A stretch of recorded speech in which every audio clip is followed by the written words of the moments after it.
It is a school district, so.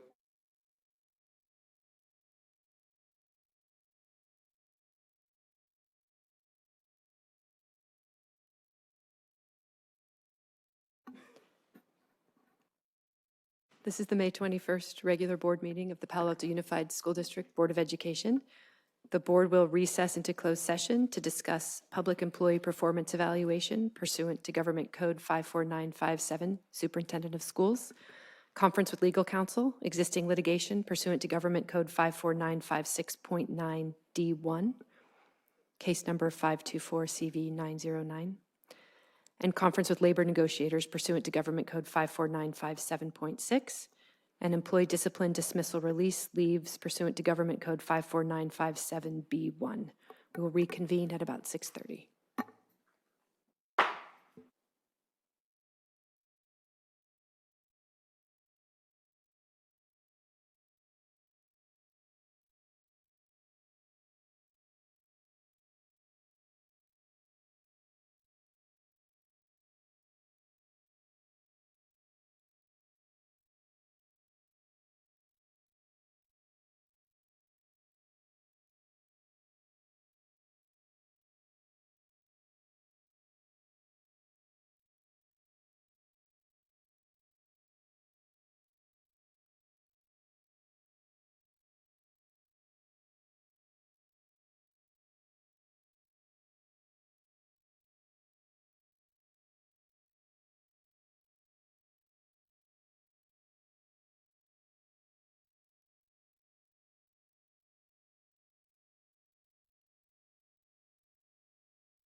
Is the recording ready? Can we start?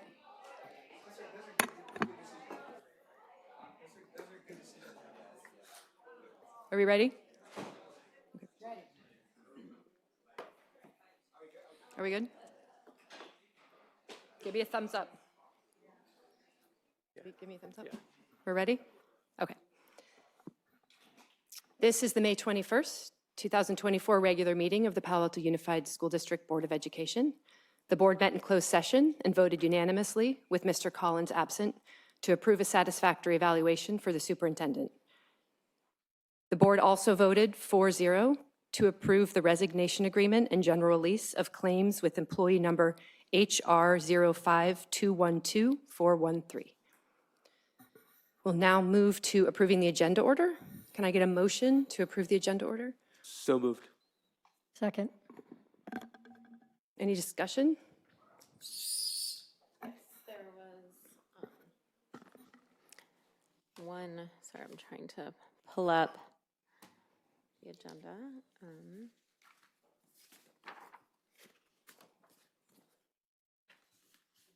In the discussion, I wanted to make a motion to change items, switch items B and C. Switch the order? Yes, just switch the order. Okay, so let's see if I can get this right.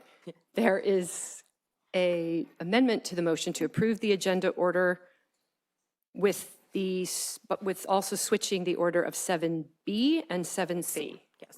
Can I have a second for the amendment to the motion? Yeah, I'll second. Okay, let's vote on the amended motion first. Yeah. Yes, It she took wants me to a put, second to find it too. to put Mr. Holmes' items next to each that- other. Okay.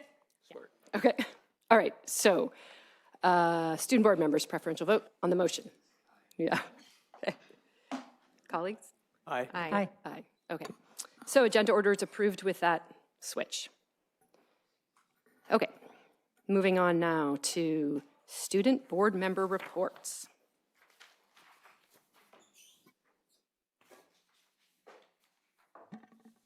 Hi, everyone. For our last board report, you'll hear from me. Hi, Carthy. Hello. There's a lot of stuff been going on at Pali because it is closing out the school year.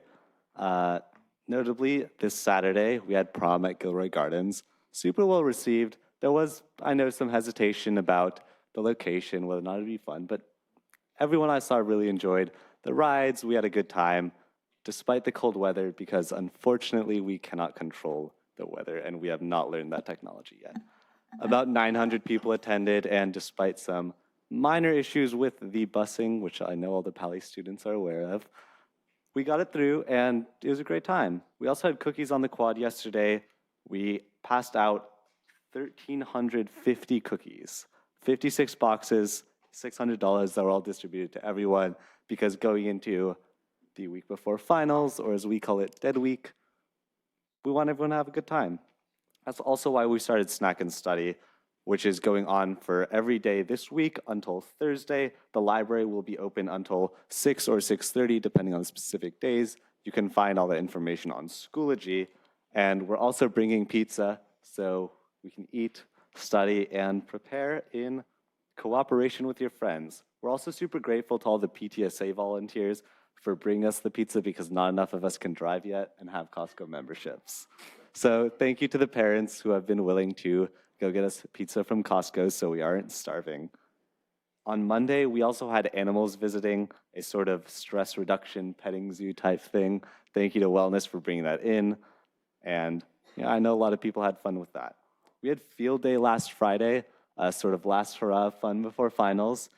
Every class organized their own games, ranging from mini bowling to darts to water guns, one of which is still missing. If you have that, please return it to ASB. We had Teacher Appreciation Week, during which we passed out a bunch of notes to every single teacher, I believe, received one. And this was through a forum that we opened up to all students to be able to, either anonymously or with their name attached, send a note of appreciation to the teachers who have been working so hard recently to make sure we are all ready for finals. all this stuff is graded because I know every single student has been submitting tons and tons of work recently. We had a visit on last Monday during lunch from Joanna Ho. We also had AP testing, which is thankfully mostly complete unless you have to do makeup AP testing. That went really well for everyone, and I'm honestly super proud of the way it went out. I know I've heard horror stories from people in other schools with issues with the running, fire alarms, and we did not have any major issues.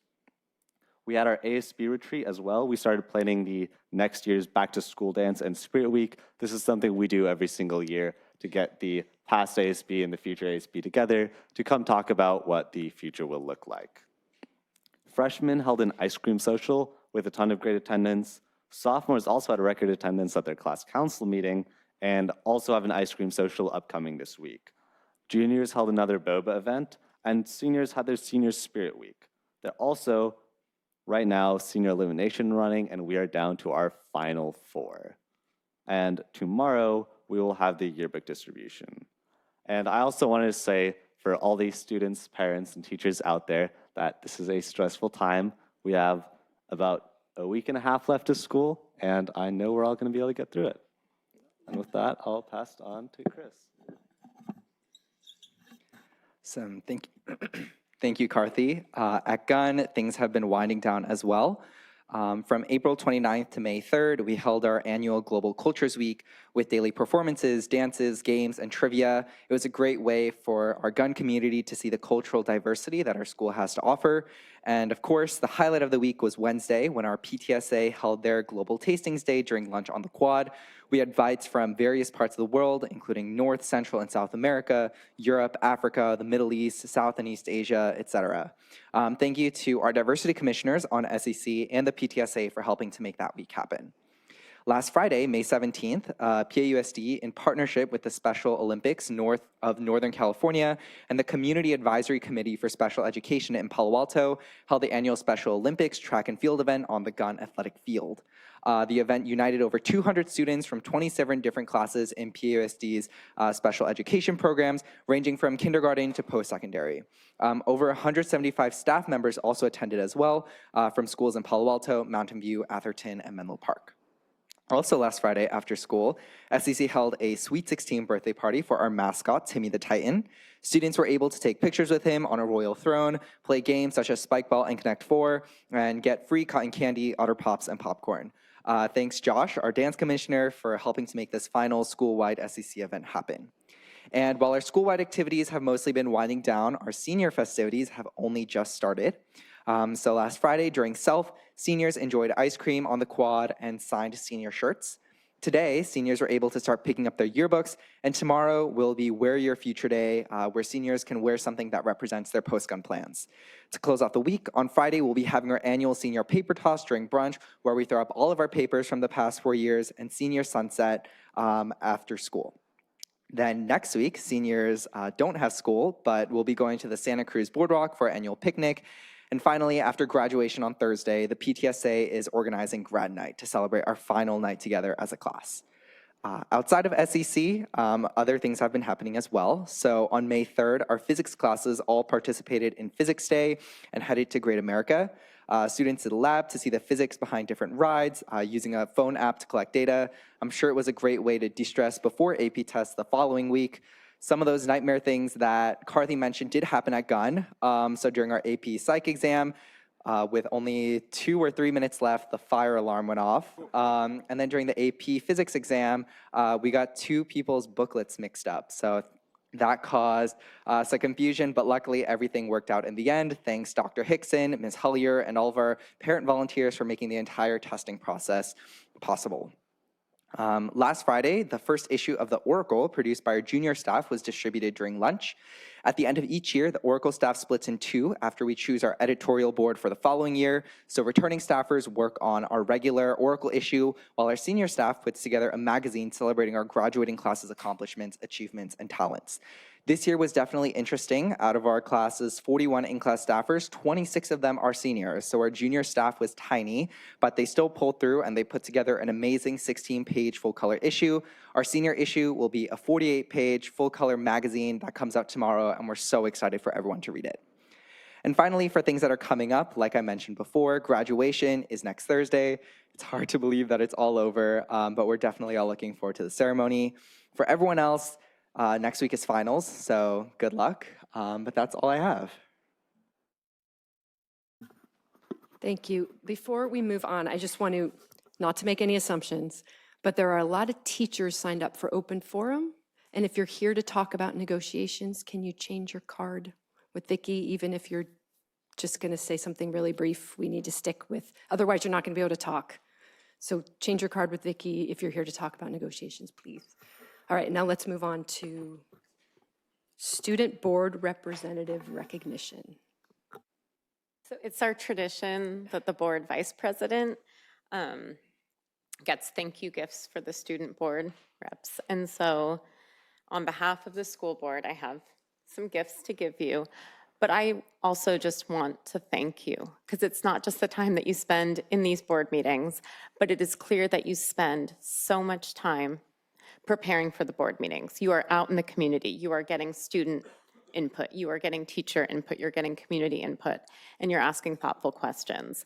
When I was a student, I did not have the bravery to speak at board meetings, and you are here at each and every one. And my favorite part of the board meeting is listening to the student board reports. So thank you so much.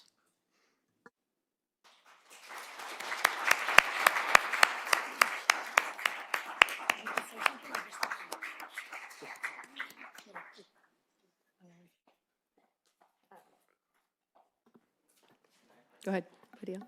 Yeah, go for it. Want to say something? Yeah. Well, I mean, I think, I don't know, very quickly, I want to echo what Ms. Siegel said. There are little messages in your cards from each of us, but we are so grateful for the input, for the reflection, for the hard work. I feel like every year you guys are stepping up more and more.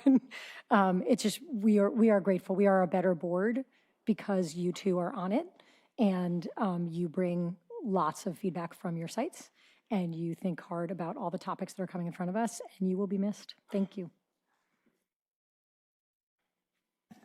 I know we have a long agenda ahead of us, so before that, I also wanted to say a few quick thank yous.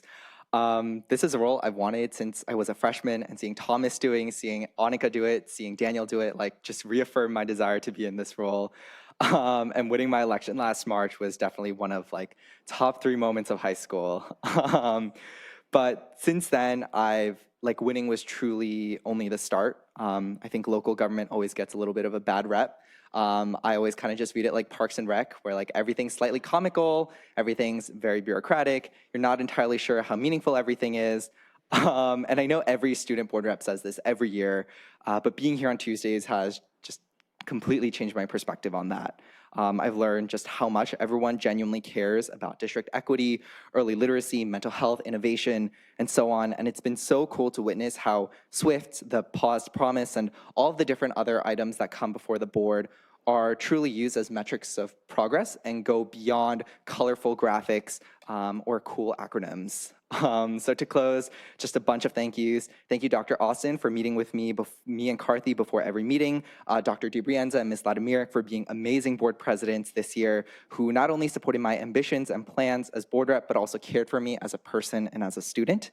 Thank you, Dr. Stratton, and to the rest of the Gunn admin team for all of their impactful, selfless work this year for students.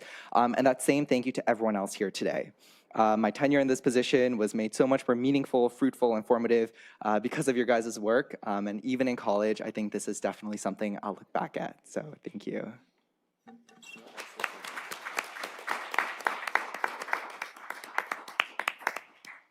not even graduating. You can't even. I can't even say that much. I'm not graduating, but I didn't write anything out, but I also had a few words I wanted to say. My story is a little different from Chris's.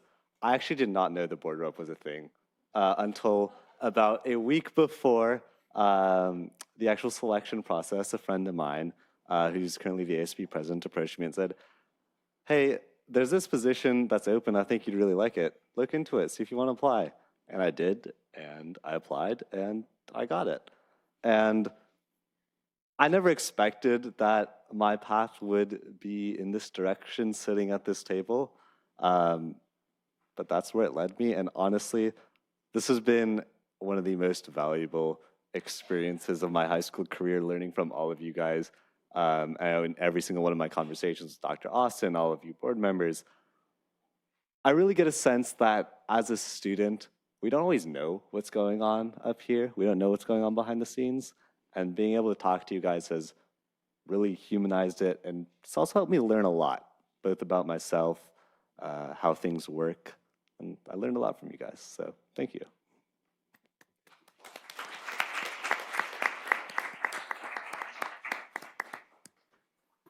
Thank you, guys. You will both be missed. All right, let's move on to Superintendent of Schools report. And I had my conversation with both of our board reps earlier, and they know how I feel about them and really appreciate the work they put into everything also.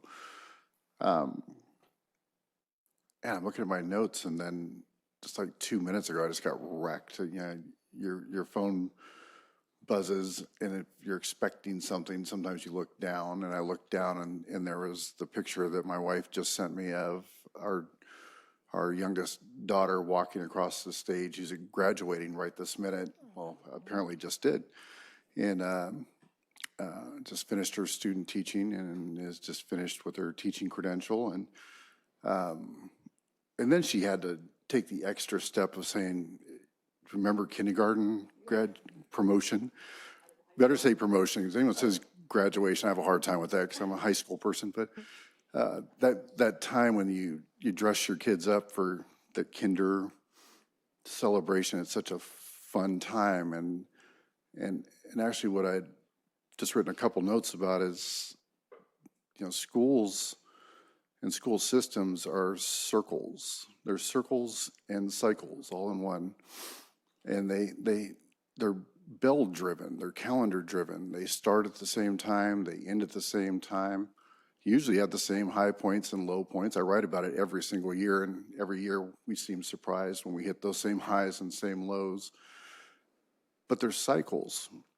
And, you know, in the last few weeks, that's when the cycles become even the most obvious. And it's, you go to one day you're at a retirement celebration and you're talking to people about their careers, their path, their journey. And, you know, another point in the day like today, I was calling people I haven't met yet because we just hired them. They'll be teaching and working with us next year.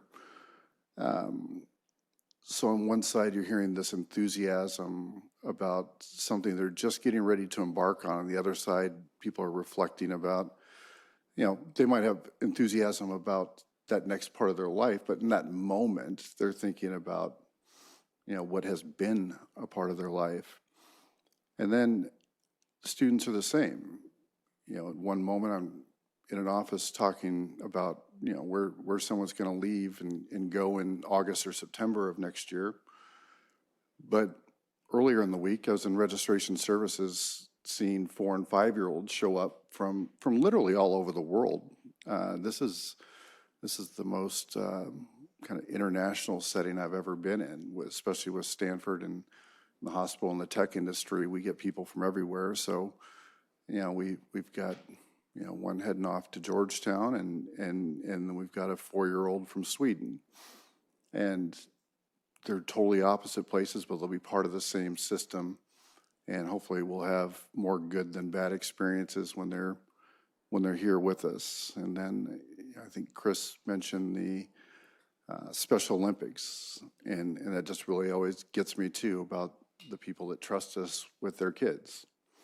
And everyone has to have a degree of trust to send their kids to school, and some people need more because they're just dealing with different things.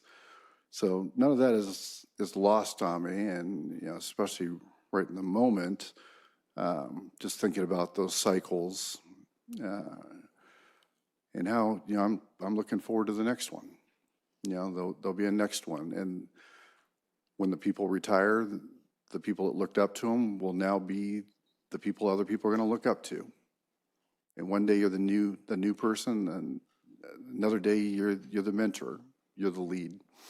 So it's the way we're built, it's the way it goes.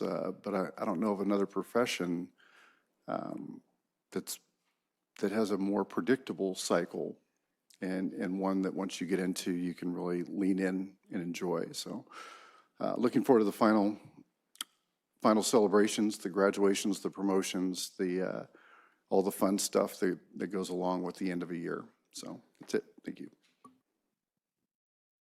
Thank you. All right, now for something exciting. California School Employees Association Employee of the Year Awards.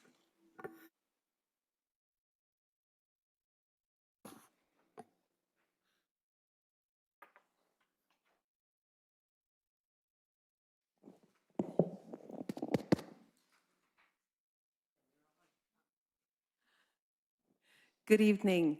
Meb Steiner, President of Palo Alto Chapter 301, CSEA.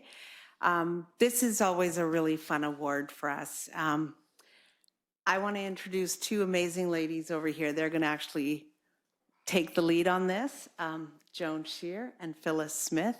They are both retired, and they are still actively involved with CSEA and contribute so much, making people feel welcome. The two of them have been leading the charge on this award for so long, and I'm so glad they're continuing that. They asked for nominations, and we got, in a very short span, over 100, and they cull through that. And it's always very difficult, and then they choose some folks, a lot of deserving folks. Some very deserving folks are here today. It's part of also our celebration of Classified School Employees Week, which is going to be next week. And that was created by the state legislature to honor the work of classified staff. So take a moment to say thanks to them. I know how much everyone who works here in the district in a classified role, that's basically everybody other than teachers and administrators, really loves what they do. And so I will turn it over to Phyllis and Joan and just stand back there and look nice.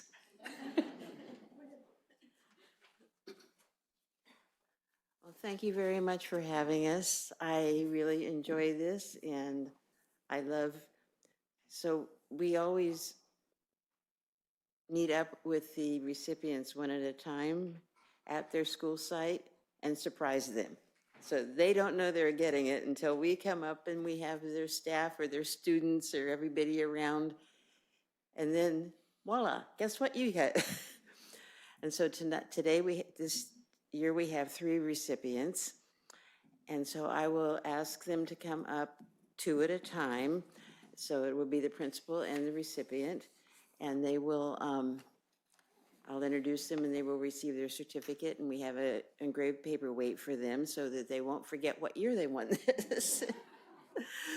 And then their principal will have a few words to say about them.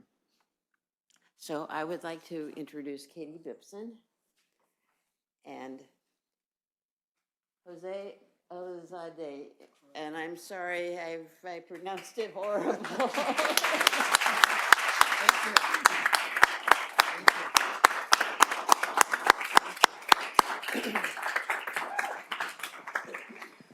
I am absolutely thrilled and honored to be here tonight to talk about Jose. Can you come stand next to me, please, sir? Jose is everywhere all the time. He is our daytime school custodian, but he is so much more than that. Jose treats our campus like his home. He pays attention to detail. He does everything himself. I'll say, Jose, can I help you do that? No, I've got it. I've got it. And he is called to do things multiple times a day that he never signed up to do. He gets called. I know that when you signed up to be custodian, you did not sign up to remove a black widow from a closet or find a lost chicken, or there were so many things that you do that, and every time I hear it in my mind, we have our walkie-talkies on, and Mr. Jose, this is so-and-so, this is Jose, we've got this situation. No problem, I'll be right there. I hear it all the time. He's calm, he's level-headed, he's beloved by students, staff, and families alike. He shows up, he's here beyond, above and beyond every single day. He works with our 2 night custodians so equitably and so beautifully. Our team gets along. This team, we're so fortunate to have him. I can honestly say he is the best custodian I have ever worked with, and I say that with all my heart. So, Jose, you deserve it.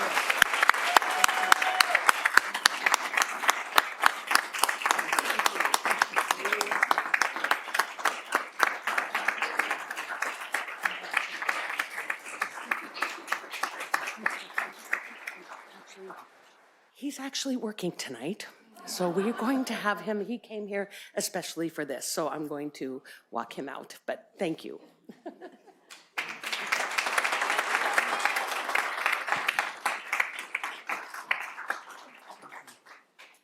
And so next, I would like to have Nicole, I'm horrible with names, I'm sorry. Manu? Who will be saying a few words to the secretary at Greendale School, Fiona Gersh. So would you two come up? Well, there's nothing better than to talk about Fiona. And anyone who knows Fiona knows what I mean, because Fiona, come on up here.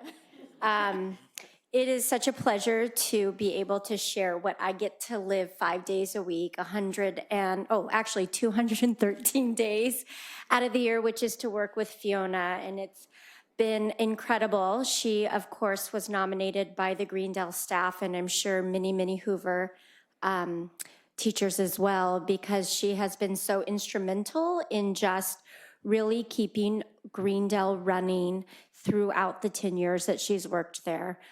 She's trained a couple of principals, including me, what it means to run Greendale in preschool, family, and young fives. And not only that, she's just the backbone of the school. She has such energy and positivity, and she knows to get things done before I even ask her. It's like we're of one mind. I'll walk in and she's like, done, I got it. And then it's like I depend on her more than I can say. So it's a privilege to give you the recognition that you deserve. I do have to say that when I took up the position of Greendale, she trained me. But then when I was offered the admin for Hoover, there was one thing I told Dawn, which is, I gotta ask Fiona, because I can only make this work if Fiona can do it with me. And when I told her, she's like, that's brilliant. And here we are. So Fiona, I appreciate you. Your staff appreciates you. She really deserves this award year after year. So it's a privilege to call you a colleague and a friend. So.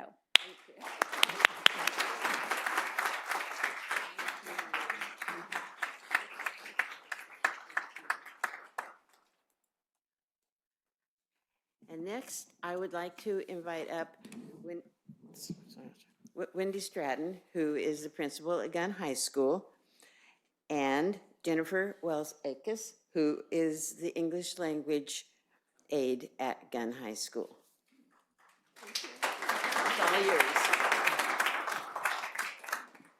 So it's really a pleasure to uplift someone who does so much for students behind the scenes.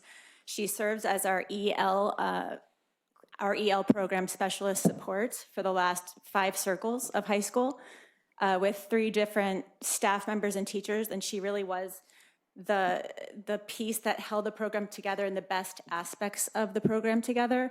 Above and beyond that, she creates this tremendous sense of belonging for our EL students. She's that person that will support a student in advocating for them with a teacher when they're uncomfortable. She's that person they can ask for support both academically and personally. She creates that safety that we really want in that type of classroom, and it's just such a great opportunity and honor to recognize her tonight.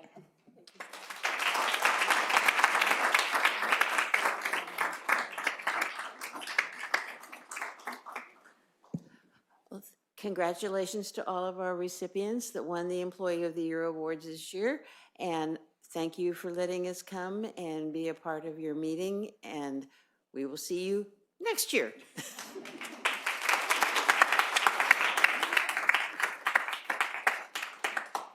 Thank you. Okay, we are moving on to open forum, and it looks like we have 11 or 12 speakers. So that's going to be 1.5 minutes each, Vicki. Okay, we are going to start with Stephen Davis, Suzanne Duran, and Jolene Roach.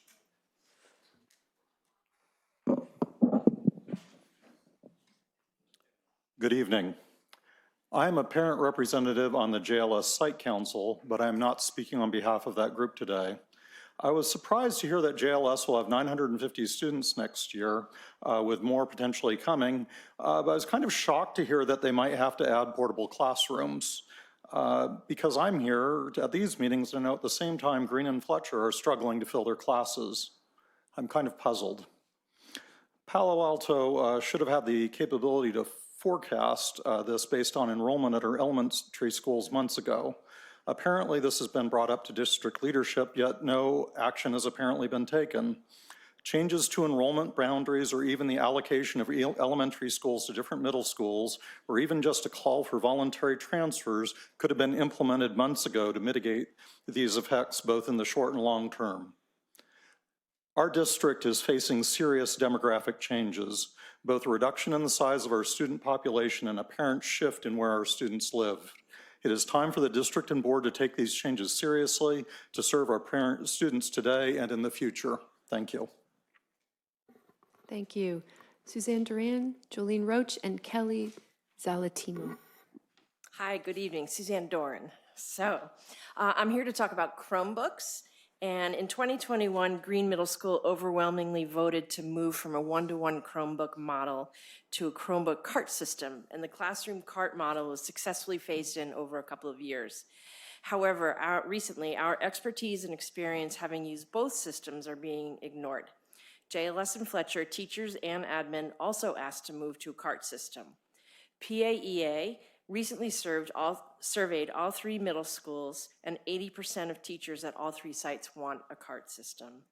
Dr. Lopez has only stated that the 3 middle schools have to align and has provided no rationale for this. Were families surveyed? Were students surveyed? We want to know how a one-to-one model is an educationally sound decision for middle school students. The classroom cart model is a fair, equitable, and sustainable and supportive mental health model for students, families, and teachers. Boom. One. Well timed. Jolene Roach, Kelly Zalatino, and Corinne Headley. Hi, thank you for having me. I'm here to talk about Chromebooks and equity. Having regular access to charged, fully functioning Chromebooks at school in the classroom is a matter of equity. When so many of our supports for students include online systems or apps like iReady, Learning Ally audiobooks, Delta Math, Google Read and Write, and when many of our students with IEPs or 504s need access to word processing as an accommodation, Chromebooks are essential. Our experience with one-on-one resulted in every class period having students without the ability to access their supports or content. Too many students damaged or lost Chromebooks or did not charge them, and there aren't enough extra chargers or extra Chromebooks to make up the difference. Returning to a one-on-one model instead of a cart system hurts our equity and achievement goals in the long term. Having Chromebook carts in each classroom, as we successfully have worked towards at Green, means every child has the learning tools they need. Under Green's cart system, we also provided computers to kids who needed them at home, providing a full circle of support. Thank you. Hello, also speaking to Chromebooks, but I'm shorter. Let's see. In addition to what my colleagues just shared, one of the key reasons Green voted to adopt a cart model after experiencing one-to-one earlier was due to the screen addiction we saw. In fact, screen addiction was the #1 concern of 8 issues that teachers selected for concerns about a one-to-one model when we surveyed teachers at all 3 middle schools. School avoidance is another issue the district cares about and has measures to reduce, so it's curious that we would opt for a one-to-one model. A student who does not want to be in school or wants to avoid work has a convenient excuse if their ability to do the work is dependent on them bringing a charged, functioning Chromebook. The kids most harmed by this one-to-one policy are those who most need our support, those struggling to come to school and engage in lessons. We also have, this is fast. We also have concerns about sustainability. We have pictures of stacks and stacks of Chromebooks that are too damaged for use, yet we have a school dedicated to sustainability. The electronic waste generated by the one-to-one system versus the CART system is phenomenal. We hope the board will look into this decision and demand a rationale that explains why district staff, instead of adopting a successful CART model, chose a one-to-one model that burdens students, parents, and teachers, and that weakens all of our efforts to support equity. Please email us the rest of your comments, board@pausd.org. Corinne Headley, Sarith Honigstein, and Robin Morris. Hi, good evening. I'm actually here to thank my community. So if you don't mind, I'm going to turn a little bit because these are the people I really want to thank. Wait, are you talking about negotiations? You got No, to change I'm your not. card. I'm a special ed teacher and I'm a parent, and this year has been really difficult in our department. We lost a member we lost a member unexpectedly. At the very beginning of the school year, we had another person go out on mental health leave. And next year, we'll start with more brand new teachers than we ever have before. This job is really difficult, and I just need to really stand here and say thank you to my fellow teachers and for the parents and for the students who supported us this year. It's meant so much. And I turn to you to say that thank you because usually I'm full of energy and full of life, and I feel very drained. And I wouldn't have made it through without people like Jen, like Terry, like David, like Tom, like Josh, like Kelly, like Diane. Thank you all. I love being a teacher. I love it so much. Thank you. Sarith Honigstein, Robin Morris, and Mika Iluz. Hi, I'm here on behalf of the Palo Alto Parent Alliance and over 1,300 community members who have signed our petition. We come to you with a heartfelt request to pause the ongoing revisions to the Ethnic Studies course, ensuring alignment with the district's board policies and our shared commitment to community involvement. The State Board of Education has emphasized in its Ethnic Studies model curriculum the need for transparency and the inclusion of all community stakeholders in developing such critical educational materials. Our district's policies not only support but require that core standards are set with input from our community. Furthermore, the PAUSD promise has committed to increasing community engagement. Therefore, we are here tonight to ask you, our trustees, to pause the changes being made to the Ethnic Studies course.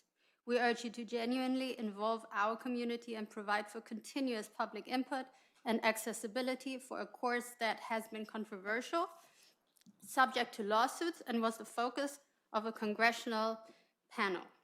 Your thoughtful consideration will reinforce our district's dedication to an inclusive and transparent educational process. Thank you.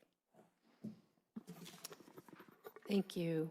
Robin, Micah, I'm sorry if I'm mispronouncing your name, and Ite.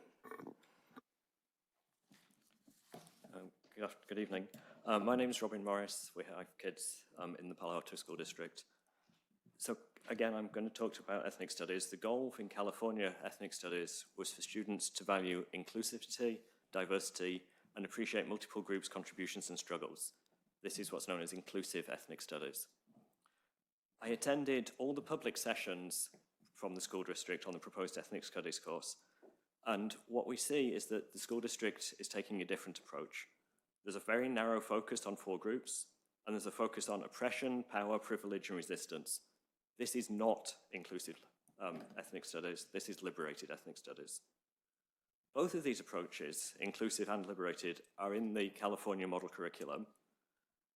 But what we've seen in the presentations from the school district is that the school district is using the liberated components as the primary focus. Other elements, essential elements of the inclusive studies, histories, contributions, are not referenced in the model materials that have been provided to us. The current school district plan appears to be liberated ethnic studies. Please, as Saritha said, pause these revisions to enable broader community involvement to decide which way we would like the school district to go in their ethnic studies. Let's come together and let's make sure that the course represents the values of the community. Let's do this for our kids. Thank you. Thank you. Micah Aite Daidon and Shirley Chen.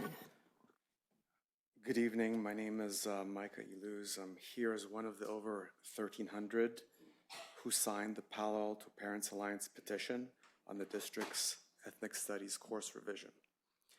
PAUSD has been working on revising this course for 18 months with plans to pilot the course this coming August. However, this process has proceeded without meaningful community input, transparency, and responsiveness.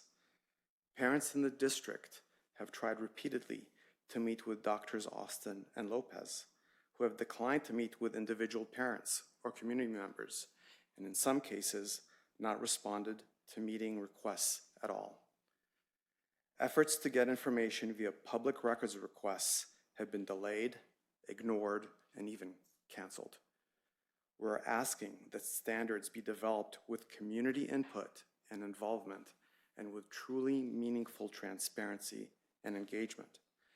We're asking you to move forward with the graduation requirement, but please pause the rollout of the new course.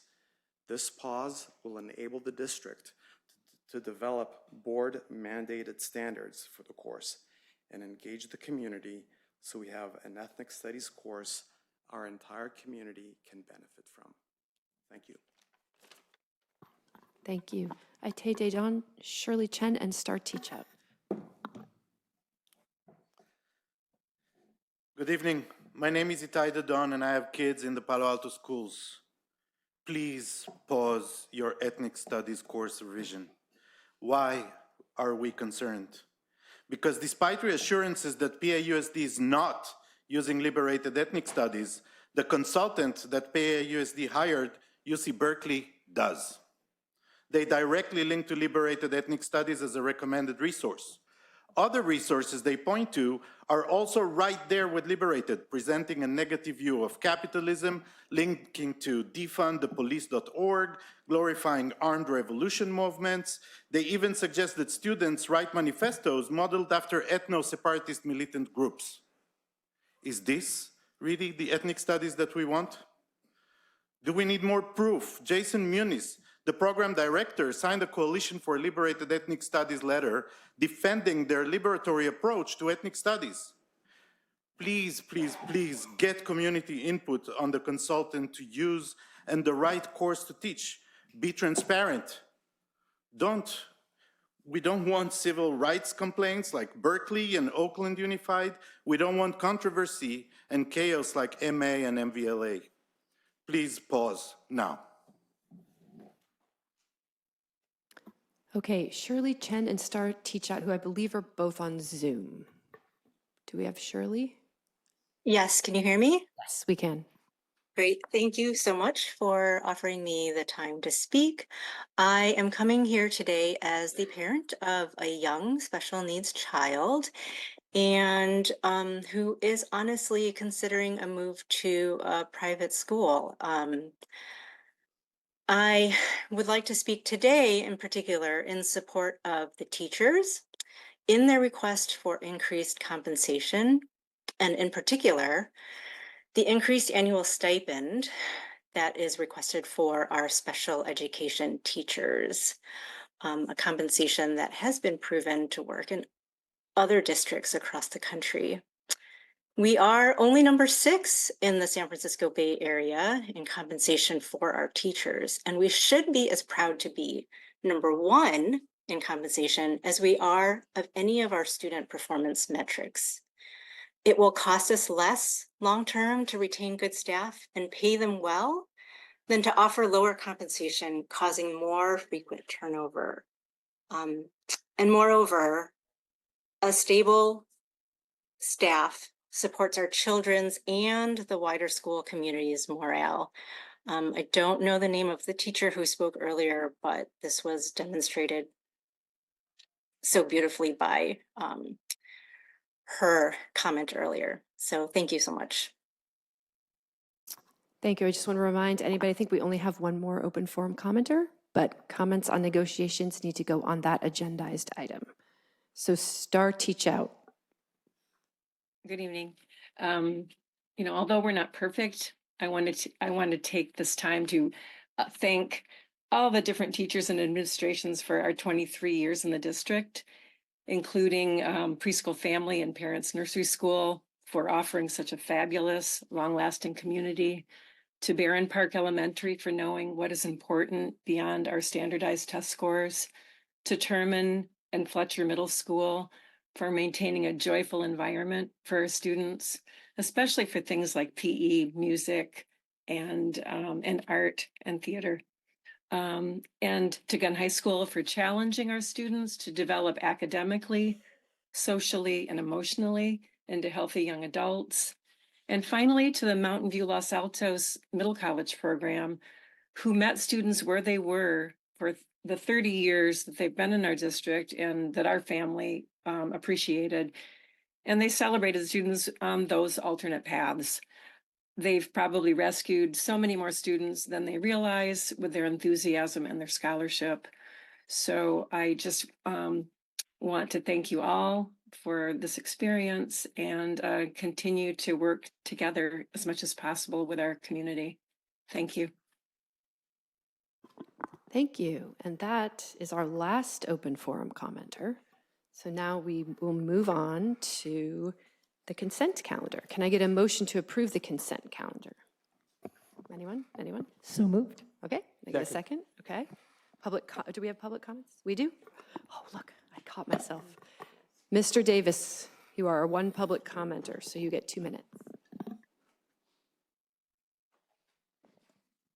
Thank you. I did email this to you. It is item 5Q. For those of you who don't have the schedule memorized, this is on the recruitment and retention policy update. I would like to ask that the word disability be added to the proposed policy document. Specifically, the sentence would read, "The Board of Education is committed to employing suitable, qualified individuals to effectively carry out the district's vision, mission, and goals, and believes that students benefit when district staff reflects the racial, ethnic, linguistic, disability, and cultural diversity of the district.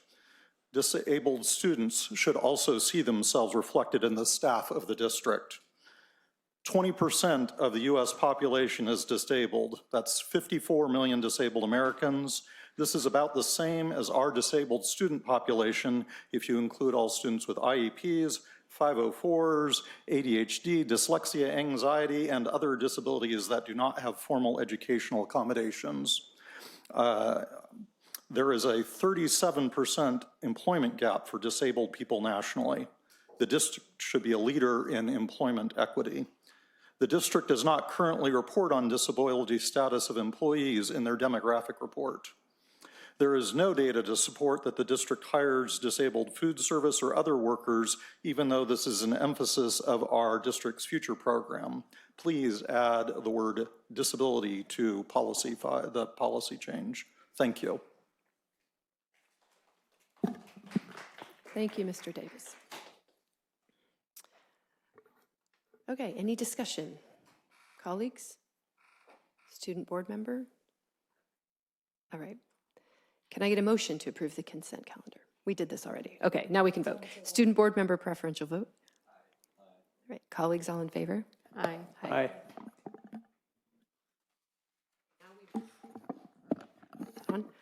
We're moving on to action items. So here we go. We've got a lot of these. So 6A. Yeah.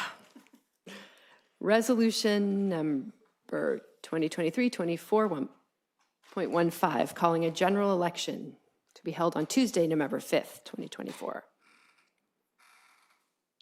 I don't think we discussed this already, right? Any public comments? Are there any public comments on this? No.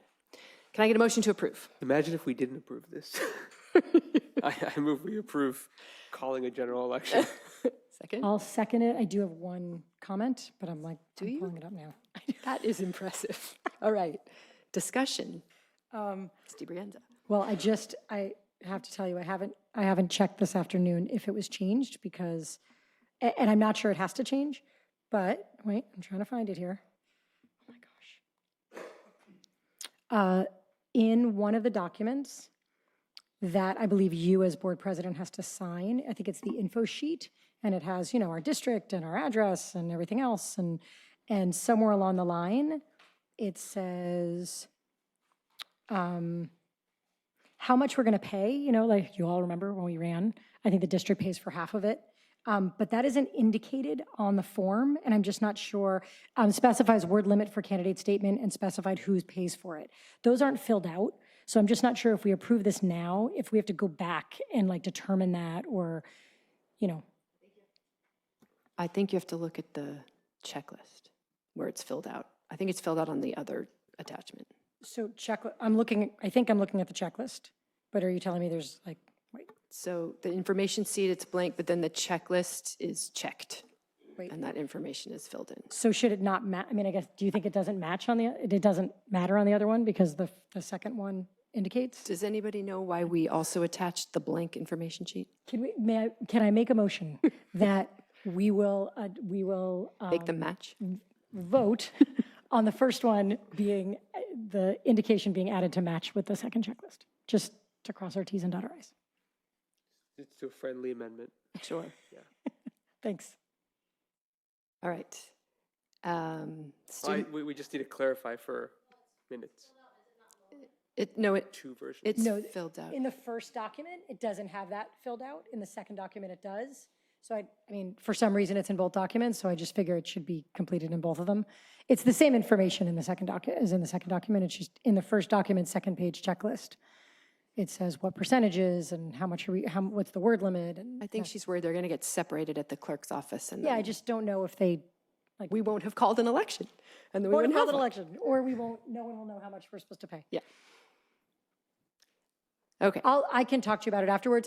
If it is filled out and just not loading, then great, it's already filled out. And if it's not, we'll fill it out. All right. Student board member preferential vote.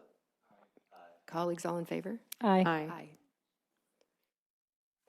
All right. Moving on to item 6B, authorization to contract for 2024-25 with FS3 Hodges for program management services. Mr. Holm. Good evening. So this is our annual program management contract that we do with FS3 Hodges.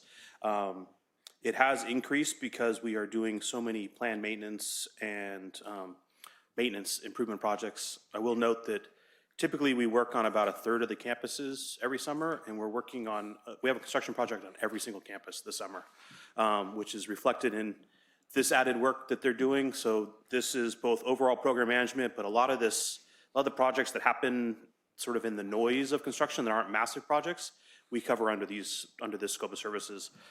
Later on the agenda, we have another similar scope for Coming Group, and we'll be bringing some in the future for our other construction managers. So which really just reflects all the added construction work we're doing right now. So this is an additional $1.1 million for capital improvement projects and just shy of $500,000 for planned maintenance, fire alarm, and HVAC projects for the next fiscal year. All right, thank you. We have no public comments. Can I get a motion to approve so we can discuss? Anyone? So moved. Second? Second. All right, there's a motion on the table now. Any discussion? Nope. Okay. All right, student board member preferential vote. Colleagues all in favor? Aye. All right, it's still you. So now we'll move on to Authorization to issue a request for proposals for leaseback contractors for green. So I'm actually going to talk about this one and the next one combined. And Perfect. so this is both authorization issue, the leaseback, and then also a addendum to the architect to divide the drawing set into a demo-only package, and then authorization to do a demo-only bid. And in assessing this, this project and a potential pathway forward, we feel that a leaseback contract might be the best and most successful way to move forward with the green project. Leaseback projects do tend to cost a little more because you have you're picking based on best value, not just the low bid, but it gives you a greater chance to negotiate with the contractor and really work out a lot of the nuances of a project. And we are doing a leaseback with the Hoover project because of the complexity of that project. We have done a leaseback in the past with the Peary Center. And with this one, the building is sort of comes into campus a lot. It's right in the middle of the quad where we're going to put a building. So it's really impactful build. And as we're starting to see, we're trying to minimize the impacts to students during school. And one of those things is to really try to ramp up our coordination with the contractors as much as we can. So that's why we're thinking that the best pathway forward for this project will be to go with leaseback route. That also will not guarantee, but it gives us the best chance of a faster build when we actually start construction. And so then in the same vein of minimizing impacts, we would like to go ahead and start with just a demo-only package this summer to try to get as much of the loud, dusty, obtrusive demolition done while the kids are gone. And then the site would sit empty for a little bit as we're still hiring the leaseback contractor, because that's a little more drawn-out hiring process. But then at least that will get that sort of dirty, messy part of the start of construction out of the way. All right, thank you. We don't have any public comments. So before we discuss, can I get a motion to approve so we can discuss? So moved. Okay, second? Second. All right, great. So is there any discussion? I just want to say we've discussed at length in property committee, and I thank you for all the time that you spent on leaseback and explaining it to newer members. So based on our discussion there, it was helpful to understand the scope because we discussed this at length and feel good.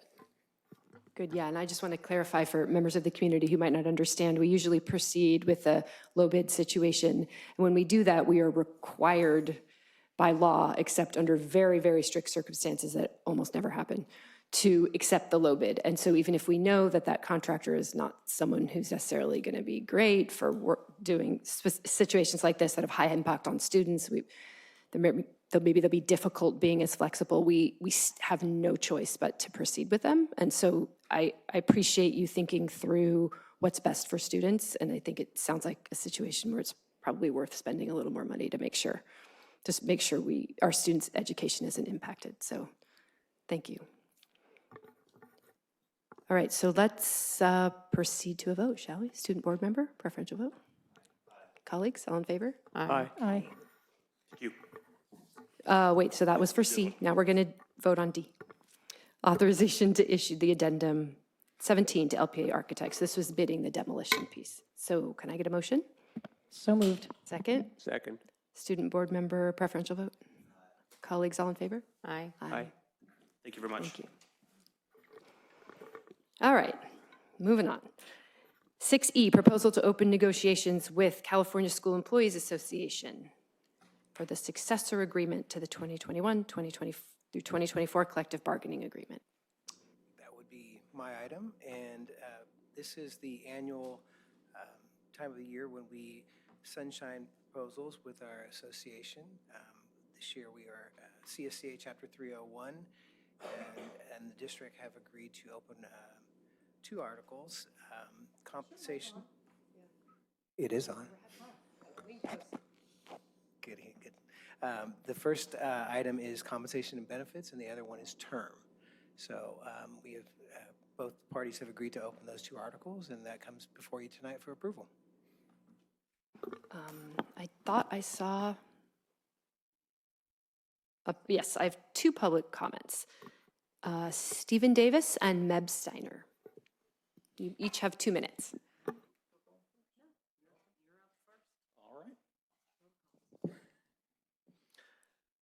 As a parent, I support the district taking proactive action to improve the opportunities for long-term growth of our classified staff, particularly our special education aides.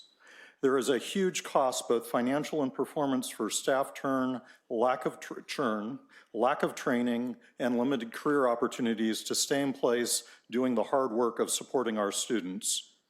Palo Alto Unified School District should also allow classified staff to be paid for their leave at their end of their time with Palo Alto Unified School District to reduce absenteeism on the job and provide a longer paid workday and adequate coverage for collaboration with teachers, breaks, lunch, and leave so our classrooms are not perpetually understaffed. Thank you. Thank you. Ms. Steiner. So good evening, Meb Steiner, president of Chapter 301. I just want to basically say I look forward to negotiating with the district team. We just wrapped up this year. Well, that's the next item. Our main focus really in opening compensation and benefits and term, this is, so the community understands, this is what's called a successor agreement, which is a 3-year contract. So we try to have a 3-year contract to have stability, and then within each of those successor agreements, we open things each year. So we will be ratifying the last year of the last successor, and now we are opening the first year of the next successor. So we're looking for term for another 3-year term, and then focusing on compensation and benefits. We had a lot of discussion with the district, some very good conversations. We want to continue highlighting our work on creating equity within our unit because we have such a wide range of staff, part-time, 10-month to 12-month, full-time. Salary ranges are all over the place, and also in relation to other folks who work within our school district. We've often gotten the same pay, and that has the compound interest effect for a low-paying job versus a higher one. Healthcare premiums have gone up a lot. Want to try to look at some creative ideas there. Prorated healthcare premiums hit lower income and part-time people very, very hard and basically reduce that compensation package. And then lastly, we want to have some opportunities for steps to grow beyond Level E. So those were the 3 main focuses. We look forward to talking quickly and hopefully getting somewhere quickly and being back here very soon. That is the goal. Thank you, Meb.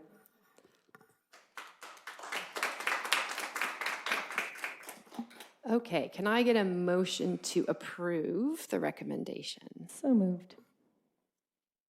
Can I get a second? All right, any discussion? No? Okay. Student board member, preferential vote? Colleagues? Aye. Aye. Aye, and I'm aye too. Okay. All right, moving on.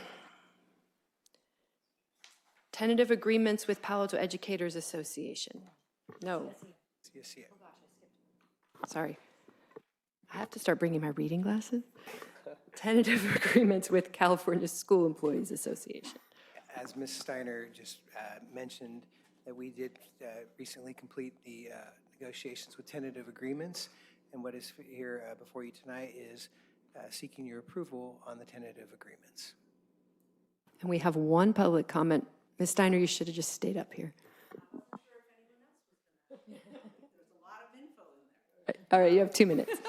Okay, I'm back. I hopefully don't need 2 minutes. One, I just want to say thank you. This has been a long negotiations year. I think in the 15 years I've been on negotiation team, one other year we rolled into spring. But I think there were also some very important discussions that were had. And so I just want to say thank you to the district team, to the board as well, because ultimately we are negotiating with you through your designees. We are pleased to offer the 4% on for the compensation piece and the lump sum payment for our staff. It goes a long way, especially for lower wage workers. It's a bigger percentage, so to speak, but it's a nice chunk of money for everybody.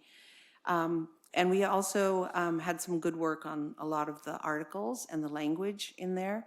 We have a longstanding contract that works pretty well, but I think there's always some good tweaks we can do to it. And we spent good amount of time on hours and discipline and safety as well. So thank you to everyone.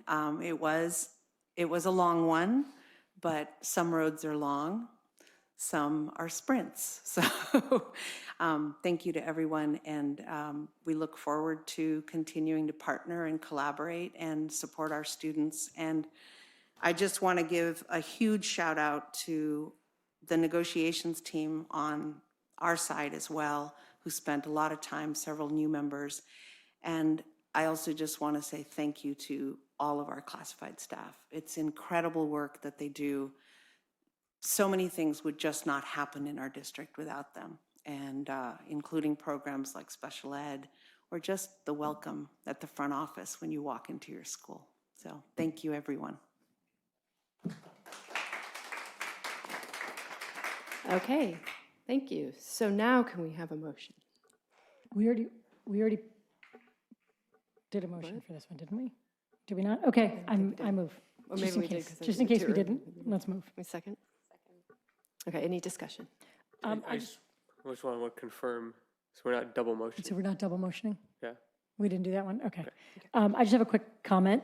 I just want to say to Ms. Steiner that you have long pointed out that for the lower wage workers, one lump sum payment is very meaningful and makes a difference. And I think we were really happy that that's where that landed, keeping that in mind. So thank you for educating us on that and keeping that front and center all the time. All right, let's see, student board reps, preferential vote? Okay, colleagues, all in favor? Aye. Aye. Okay. All right, now we are moving on to tentative agreement with Palo Alto Educators Association. This is the tentative agreement with our Palo Alto Educators Association. This is a 2-year agreement for 23-24 and 24-25. In the as presented, it includes multiple articles in addition to compensation and benefits. There are several other articles that we have TA'd on. And tonight before you is seeking approval of these tentative agreements. Okay, thank you. We have 2 public comments, Stephen Davis and Terry Baldwin.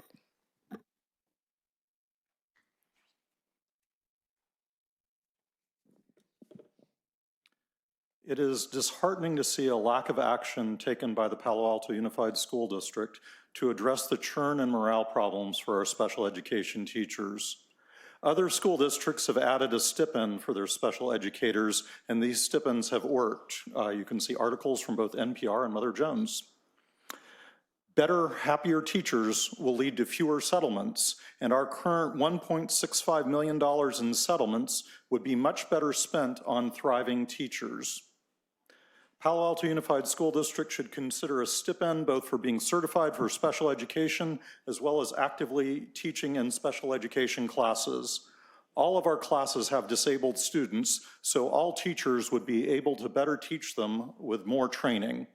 A possible annual stipend model could be being certified for mild mod, or whatever they're calling it now, $2,000 a year, certified to teach mod severe, or extensive needs, or whatever it is, $3,000 a year, and actively teaching in special education, $5,000 a year cumulative. Please do look at the information on the success that Hawaii had with addressing these issues, as well as Detroit and Atlanta. Thank you. Thank you. Ms. Baldwin. Thank you, Terry Baldwin, President of the Palo Alto Educators Association. This was a long run with the negotiations.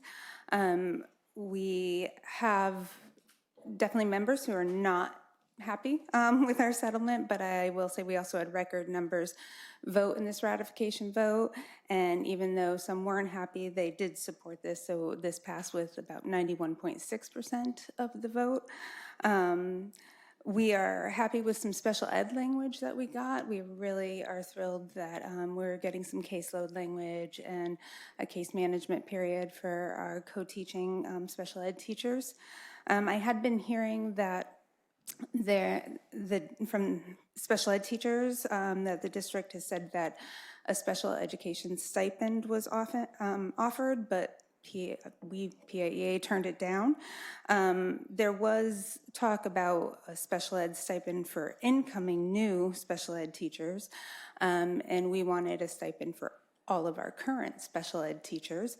We did put that on our Appendix H multiple times, and it was struck out multiple times. There's no stipend offered from the district side. So I just wanted to clear that up because it seemed to be getting out there that we turned down a stipend for our teachers, and we didn't.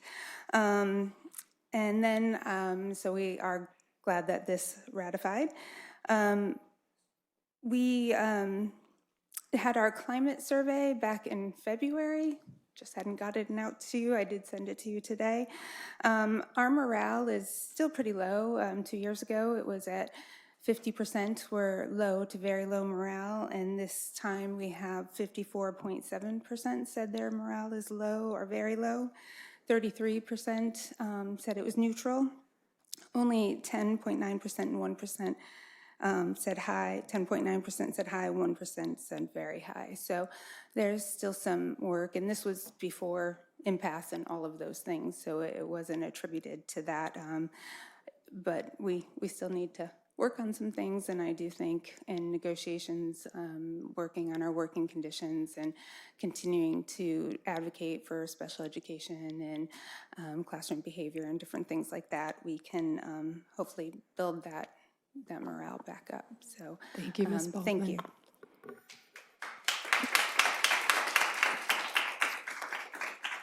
Okay, can I get a motion to approve so we can discuss? So moved. Can I get a second? Second. Okay, there's a motion on the table. We're going to do this a little different tonight. I'm going to speak tonight and then hand off to Ms. DiBrienza, who I know also wants to speak. And then we'll go to our student board reps and any other board members who might have something they want to say.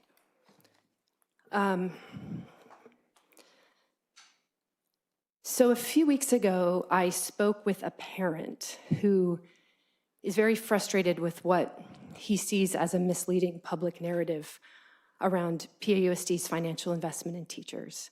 And he asked me to try and correct it tonight because he's concerned about the potential negative impact on our district. And I share his concern, and I've heard it from many other parents and students, so I don't want to dismiss it. I also know it's kind of impossible to put a genie back in a bottle once a story is out there, but I do believe I have a responsibility to try, because my job as a trustee of this district is to safeguard the district for the benefit of our students, current and future.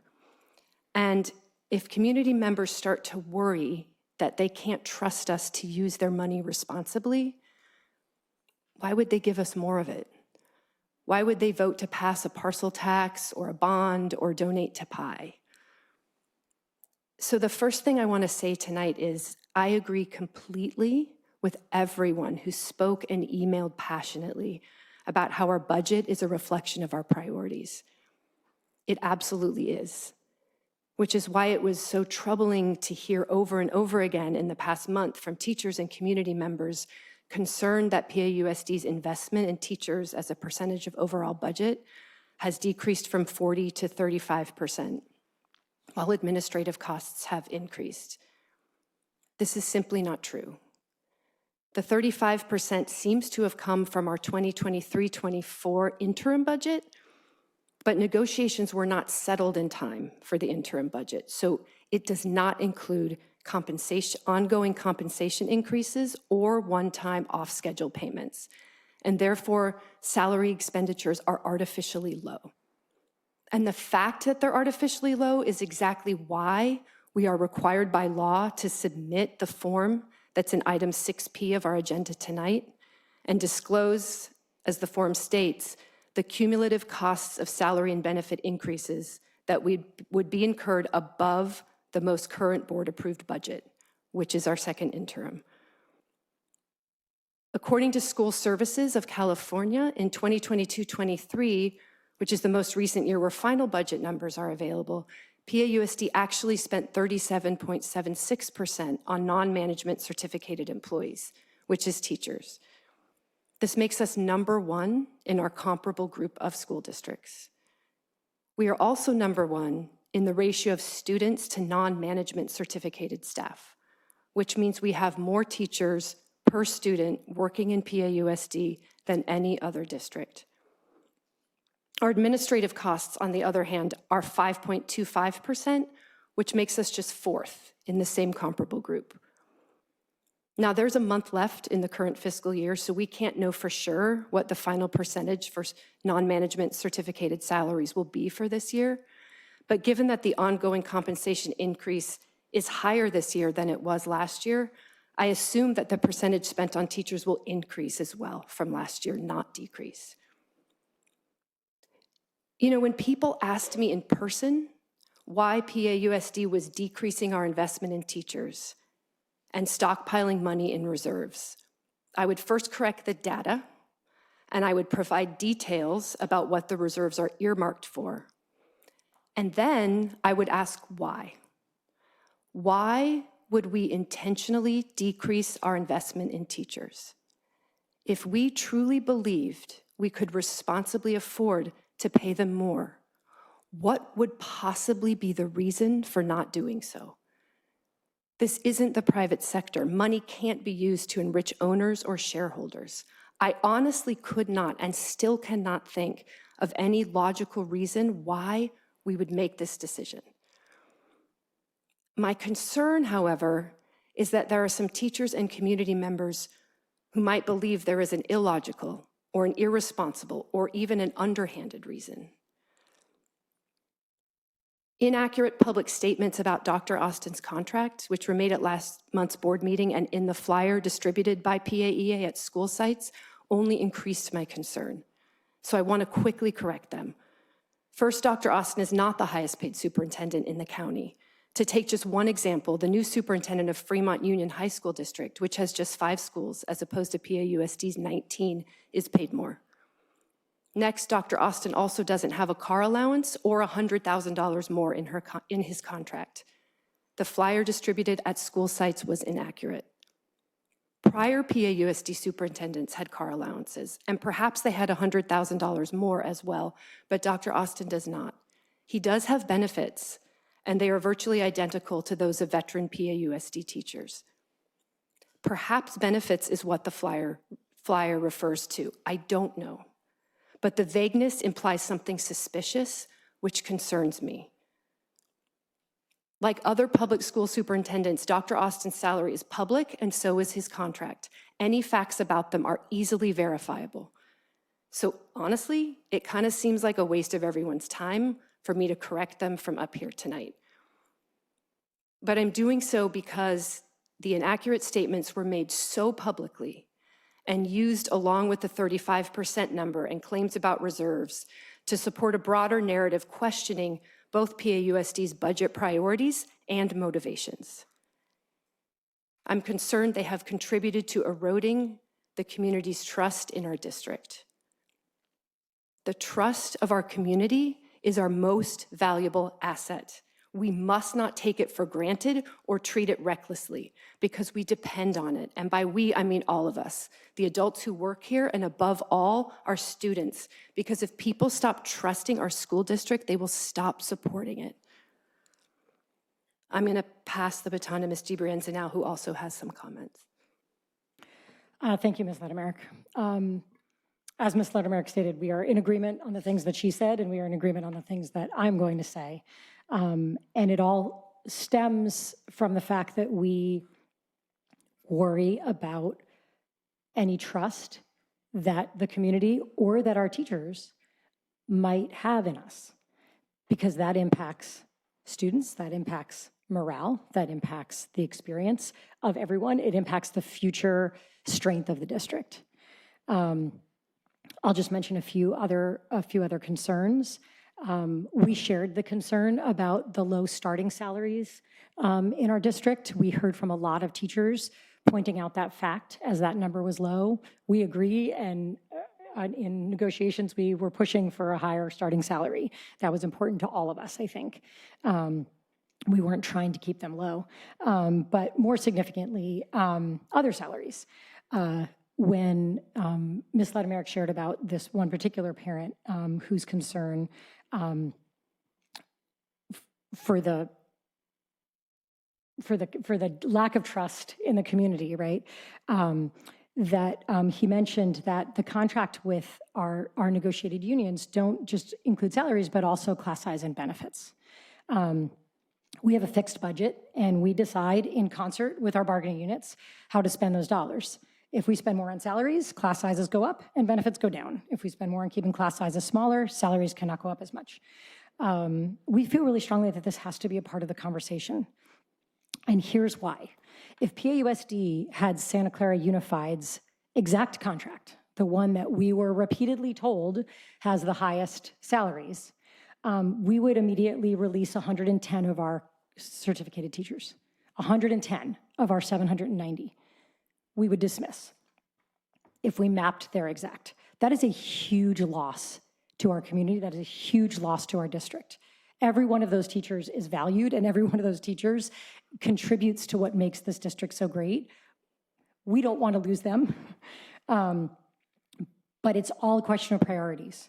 And if we are told by the community, by our bargaining units, by the community, by families, by our district, that the most important thing is highest salaries, we can accomplish that, but we can only accomplish that by raising class sizes and reducing other benefits, like stipends, like release periods, things that cost money.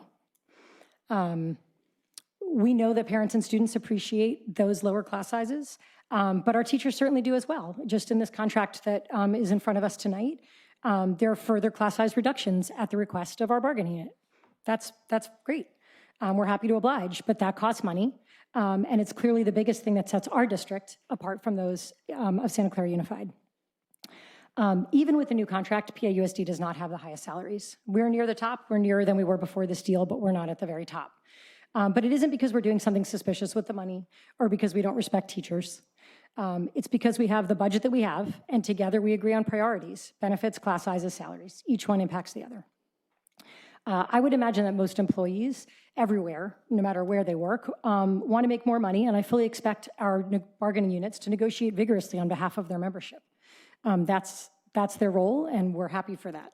As their employer, it's extremely important to us that teachers fully understand the entirety of their contract, including what is different about employment here than in other school districts, so they have the information they need to make the decision that's right for themselves and their families. On that note, I believe that a lesson of this experience is that PAUSD should make the contract information, including relevant comparisons to other districts, more easily accessible on our website year-round. My understanding is that staff plans to do this, as well as provide a detailed breakdown of financial reserves with the goal of better educating everyone and informing the public. I support both of these updates, and we look forward to them happening soon. I also think it's important because so many people in our community have approached me with this inaccurate information. One, the 35%, well, it's actually probably close to 38%. The question about Dr. Austin's salary being the highest, which it's not, and concerns about our low starting salaries, which we were advocating to change, leaves community members doubting our commitment to teachers and to the welfare of the district, given our educators are our most valuable resource. We agree that is true, and I believe that our proposals reflected that, and our settlement reflects that. What may be most concerning is the low morale that the teachers are feeling. PHEA just shared the survey results today about how the trust in the district administration is low. I'm not surprised that it's low. Teaching is a very hard job. It has always been a hard job, and it has only gotten harder in recent years. Since COVID, and now in the most recent years, since we've been back. Our teachers are heroic in the work they do every day. When a group of people is working extremely hard and believes that we are decreasing our investment in them and that we have the money to pay them more, but we just refuse to do so, and that the leader of the organization is paid higher than any other, of course they're going to feel this way. How could they not? They are doing hard work. If they think we don't have their back and we're not doing the best by them, yeah, morale's going to be pretty low. There are times we make decisions from up here or in there that some of our staff disagrees with. That's hard. Teachers aren't a monolith, opinions vary, pedagogical approaches differ. This is true at any organization. And we haven't always been perfect. We have made hard decisions that will always upset some people, but we do need to be starting with the same facts. And facts around new grading practices or new reading curricula, or if we add a particular math class, seem to be accurate. We're all having conversations about the same facts and just coming to different conclusions, and that's okay. That seems to be a worthwhile debate having. But we need to be fighting the same, we need to be talking about the same facts. We heard from a lot of upset teachers when they explained they were upset, but they came in with some inaccuracies. I'd be upset too if that were the reality. We're raising it today because we care about the long-term health of the district, its students and its staff. After the challenging negotiations we just came through, we can not let misplaced distrust in our finances, our position, or our reasoning go unanswered. We can disagree and people can be mad about it, but we can't have people mad about things that just aren't true. I want to conclude by saying that while I have decided to vote yes, I remain a little bit uncomfortable with the settlement we have reached.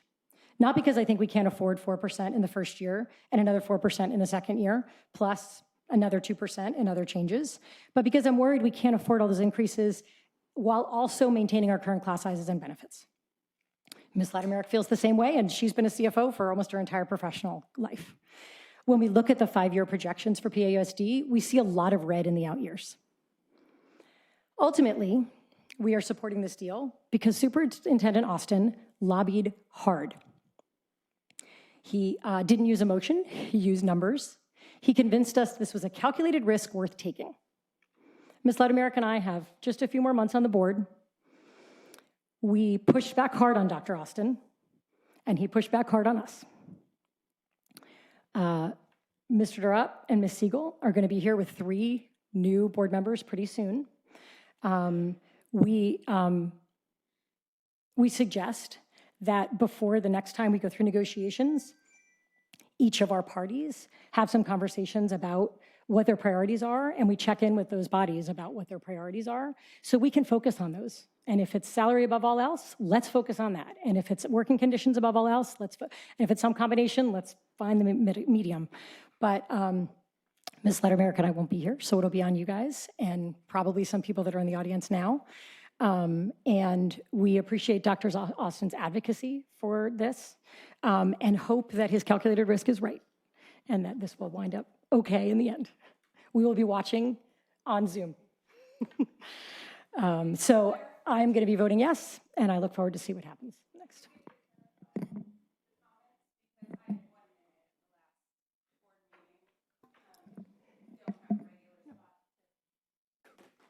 We clarified tonight because we couldn't clarify last meeting and we couldn't clarify the flyer at the school sites.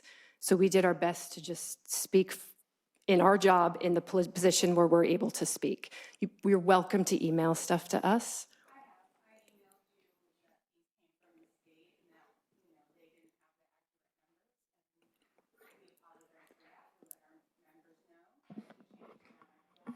Yes, and we were we were clarifying that those statements were inaccurate and they went out. We received hundreds of emails from people with the inaccurate information. We in no way. Let's not do it back and forth right now. I think it's important that for people that didn't get your correction email, we want people to know that that was incorrect information. And I think it's very important that the community understand that. So now, do you guys want to say something? Just because at the beginning of the meeting, Chris and Carthy spoke about what brought you here to the board. And I didn't expect myself to end up on the board. This wasn't a long-term plan of mine, but it was the 21-22 PAEA climate survey. That was one of the primary reasons that I ran for school board. And today is when we got the new survey data, and I was very concerned to see that morale over 50%, it's still low or very low morale. So that continues to concern me. And I would be interested in asking PAEA to ask their membership, what are some concrete actions that would help raise morale? Because it has not gone up. And so I just want to say, acknowledge it. We just got it today. It's one of the primary reasons that I am here. And so I thank you for sharing that. And I hope we can hear some concrete actions that would help to raise morale.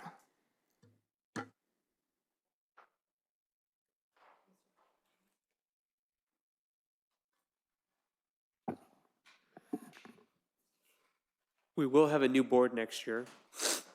So I'm looking forward to working with Ms. Siegel and our 3 new board members and perhaps our association president who's leaving.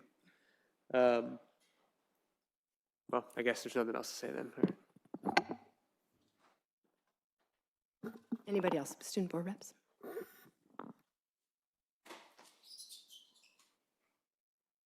So in the question of benefits versus class sizes versus salary, this is ultimately a trade-off that's going to impact the teachers, right? Whether we have higher class size, if we have to, the rationale that's being offered to the community is that if we raise salaries too high, then we have to increase class sizes, cut benefits, whatever else in order to balance the budget, just to make sure I'm understanding that. My question is, isn't that, if that's ultimately a trade-off that's going to be impacting the teachers, what is it, why do we not allow the teachers to decide what they're prioritizing as opposed to just responding as to what the board or the superintendent believes should be prioritized? That's literally what negotiations is. They come in with their priorities. I understand that. I'm Both saying sides. after extended back and forth, if I'm confused as to what is being negotiated against, if the idea is that we're all acting in the best interest of the teachers here. I'm confused as to what's The amount of money we have. Yeah, our budget is the limiting factor. We can't do all the things. Okay. Okay. Yeah, and I think, but that's important. There's not one bucket of money for salaries and one for extra teachers for lower class sizes, and there's one bucket of money. And how you divide that up is literally what happens in negotiations.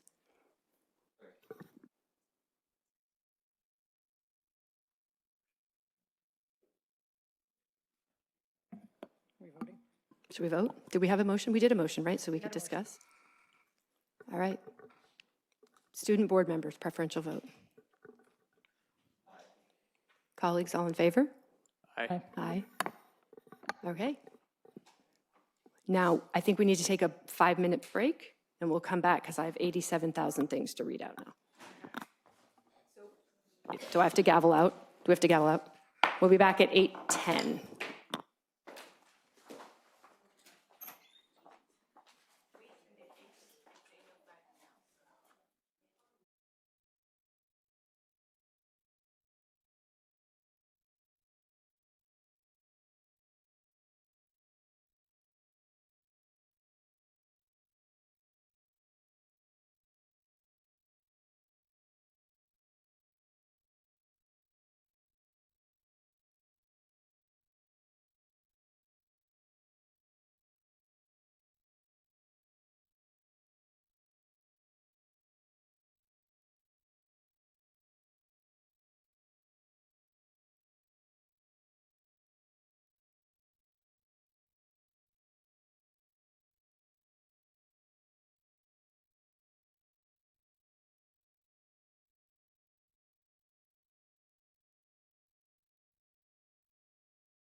What happened?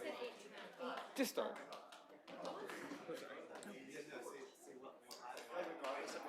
This is the best flavor sparkling wine.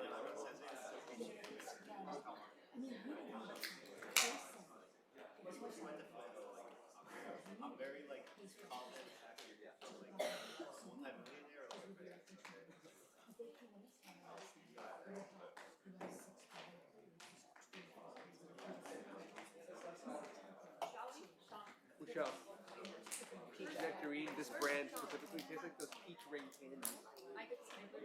It's not sweet. Anyway. He's there.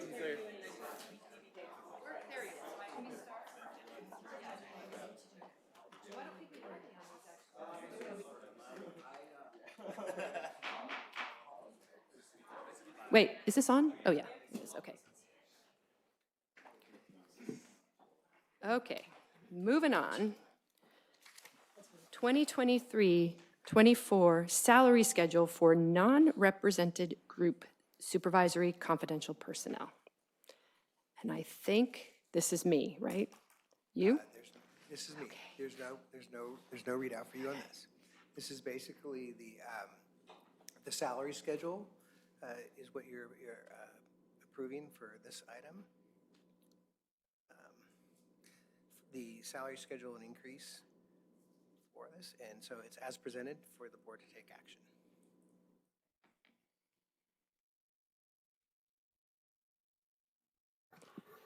All right. We do not have any public comments, so can I get a motion? So moved. Oh, We can put it on the oh table. my God. We can. That literally Someone can just second it. appeared. No, she's right, we have a comment. Kelly Zalatimo. Red for Ed. I don't know what red for Ed means. Like magic. You have 2 minutes. Oh, thank you.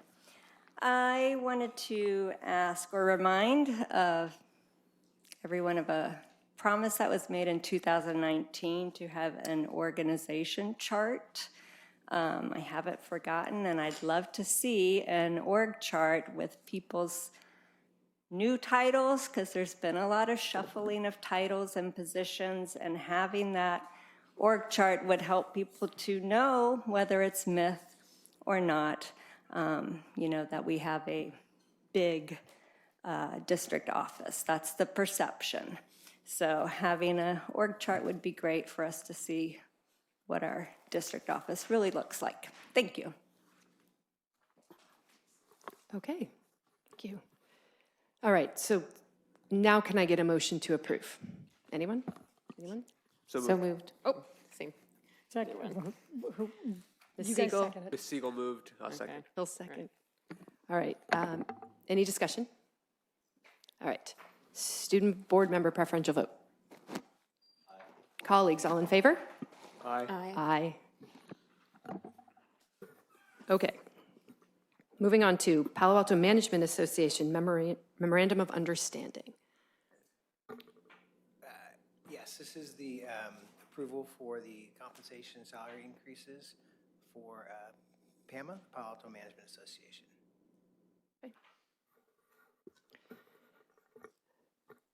Do I need to read the recommendation? Are we okay? All right. As presented. Okay, can I get a motion to approve the recommendation as presented? So moved. Can I get a second? Second. All right, any discussion? No comments? Colleagues? Aye. Aye. Oh, Aye. sorry, student board members, preferential vote. Okay, colleagues now, vote again. Aye. Aye, okay. All right, where am I? I'm on J now? Okay, now this is me. Yes. Okay, This item is, as you know, Ms. Chow will be leaving the district and retiring at the end of this school year, and we are fortunate that we have a replacement, Ms. Sharon Yu, and part of that process for putting her into that position is a contract, and before you tonight is the approval of her contract and the terms which you have to read out. I will read out right now and then we'll do a motion, okay? Okay, pursuant to Government Code Section 54953, Subdivision C3, the board provides this oral summary of compensation to be provided to the Chief Business Officer and Ms. Sharon Yu. by way of the pending employment contract with the district. Chief Business Officer, the term of the contract will be July 1st, 2024 through June 30th, 2027. Ms. Yu will receive an annual base salary of $286,355 for the 2024-2025 school year, which is step 1 of the contracted management salary schedule. For the 2025-26 school year and 2026-27 school year, if Ms. Yu receives a satisfactory evaluation, her salary will increase pursuant to the consecutive step on the contracted management salary schedule, effective July 1st, 2024. Ms. Yu shall receive district-paid health, dental, vision, and other fringe benefits in the same manner and subject to the same limitations as other contracted management personnel. Okay, can I have a motion to approve the recommendation as presented? So moved. I have a second. Second. Okay, student board member preferential vote. I'm going to comment. You have a comment? He has a comment. Oh, yes. I just Discussion. wanted to say that Ms. Chow, among her many qualities serving as a CBO while I've been on this board, is unflappable. And there's never been a time that I felt she didn't have an answer to a question, or that the information I was getting was in any way incorrect, or, you know, the work and the advice has been unimpeachable. And it's sort of the exact kind of person you want as the CBO, because they are handling our money and making sure our budget is rock solid. So I'm very encouraged by Ms. Yu rolling into the position, and I know that she's been working very closely with Ms. Chow and has some of those exact same qualities. So I'm looking forward to that transition. And thank you, Ms. Chow, for all of your service. Can I say ditto? All right, now, student board member preferential vote. Colleagues, all in favor? Aye. Aye. Aye. All right, moving on to item L, Associate Superintendent of Ed Services. I think you Employment. skipped K. Oh, I it's don't wishful think, thinking. I don't think Mr. Moore would be happy, but Sorry. I got your back, Derek. Sorry, Derek. Okay. Chief Technology Officer. Technology Officer. Mr. Moore is the longest sitting executive cabinet member of our team, and staff is recommending to change his status to put him on a contract of the contracted management schedule. What is before you tonight is the approval of his contract, and you have a readout. I have a readout. Pursuant to Government Code Section 54953, Subdivision C3, the board provides this oral summary of compensation to be provided to the Chief Technology Officer and Mr. Derek Moore by way of the pending employment contract with the district. Chief Technology Officer, the term of the contract will be July 1st, 2024 through June 30th, 2027. Mr. Moore will receive an annual base salary of $253,654 for the 2024-2025 school year, which is step 2 of the contracted management salary schedule. For the 2025-2026 school year and 2026-2027 school year, if Mr. Moore receives a satisfactory evaluation, his salary will increase pursuant to the consecutive step on the executive salary schedule effective July 1st, 2024. Mr. Moore shall receive district-paid health, dental, vision, and other fringe benefits in the same manner and subject to the same limitations as other contracted management personnel. We have no public comments. Okay, so we made a motion? No, we need a motion. So moved. What are you moving? Are you moving to accept the recommendation as presented? Okay. We have a second. So moved means. We have a second. Second. Okay. Student board members preferential vote?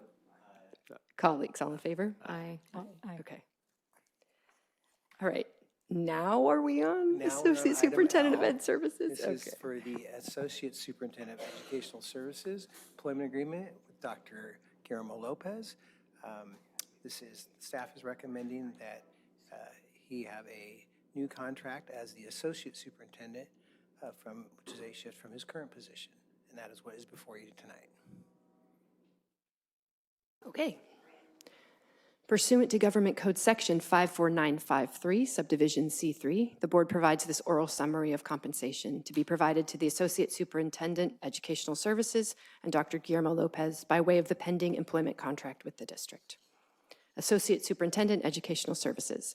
The term of the contract will be July 1st, 2024 through June 30th, 2027. Dr. Lopez will receive an annual base salary of $277,171 for the 2024-2025 school year, which is step 3 of the contracted management salary schedule. For the 2025-2026 school year and 2026-2027 school year, if Dr. Lopez receives a satisfactory evaluation, his salary will increase the consecutive step on the contracted management salary schedule, effective July 1st, 2024.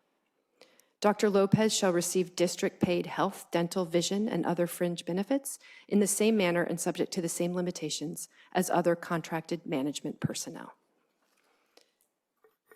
Can I have a motion to approve the recommendation as presented? I move we approve Can I have a the item as presented. Can I have a second?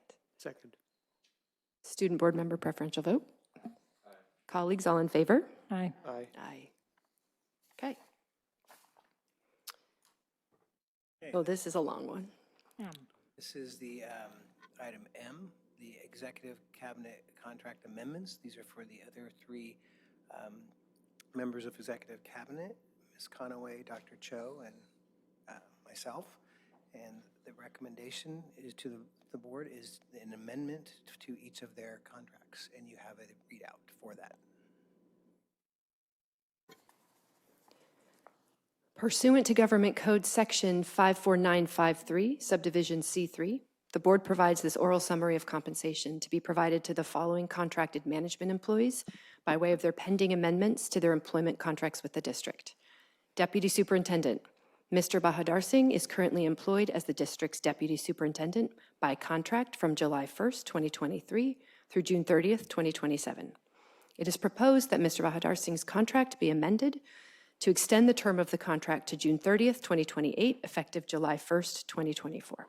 There are 8 steps to the contracted management salary schedule. Mr. Bahadar Singh's salary placement on July 1st, 2024 will be step 7, which is the next consecutive step on the schedule. Assistant Superintendent of Equity and Student Affairs. Ms. Conway is currently employed as the district's Assistant Superintendent of Equity and Student Affairs by contract from July 1st, 2023 through June 30th, 2026. It is proposed that Ms. Conway's contract be amended to extend the term of the contract to June 30th, 2027, effective July 1st, 2024. There are 8 consecutive steps to the contracted management salary schedule. Ms. Conaway's salary placement on July 1st, 2027 will be step 7, which is the next consecutive step on the schedule. Assistant Superintendent of Innovation and Agile Team. Dr. Che is currently employed as the district's Assistant Superintendent of Innovation and Agility by contract from July 1st, 2023 through June 30th, 2025. It is proposed that Dr. Che's contract be amended to extend the term of the contract to June 30th, 2027, effective July 1st, 2024.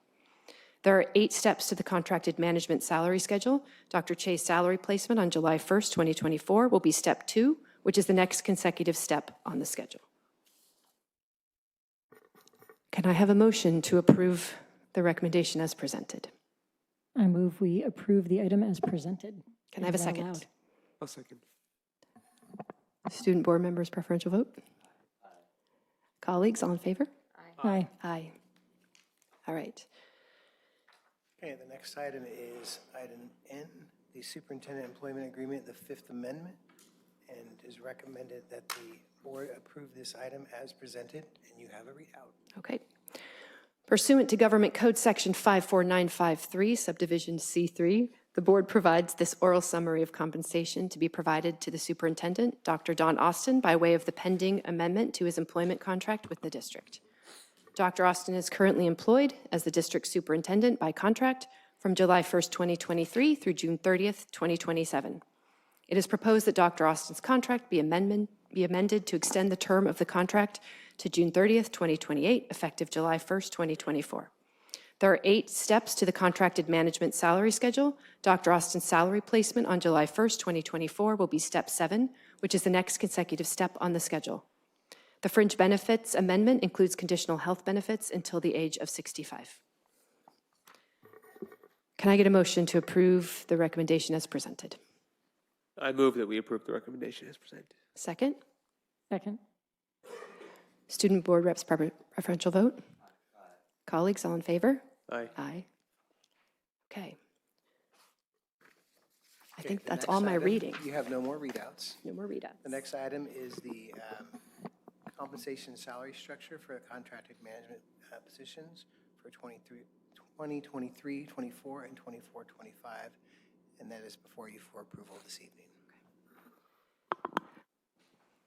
Okay, can I have a motion to approve the recommendation as presented? So moved. So can I have a second? What? Student Board Reps preferential vote? Oh, wait, did you want to say something? Discussion? No. Student Board Reps preferential vote. Okay. Colleagues, all in favor? Aye. Aye.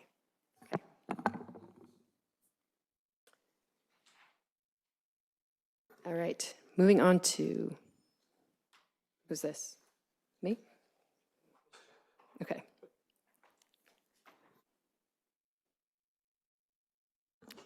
Okay, this next item follows the ones that preceded it, in that the AB 1200 form is a required submission whenever a negotiated agreement has been reached through the collective bargaining process. And what it basically says is that the certifies that the district can meet the financial obligations that were reached through the collective bargaining process. And there are two that are included in this item. One is for PAEA and for PAMA, and the second is for CSEA.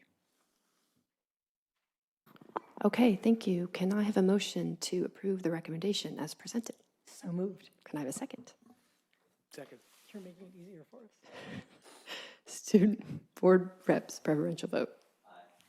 Colleagues, all in favor? Aye. Aye. Okay. We are moving on now to discussion items. The PAUSD promise for 24-25.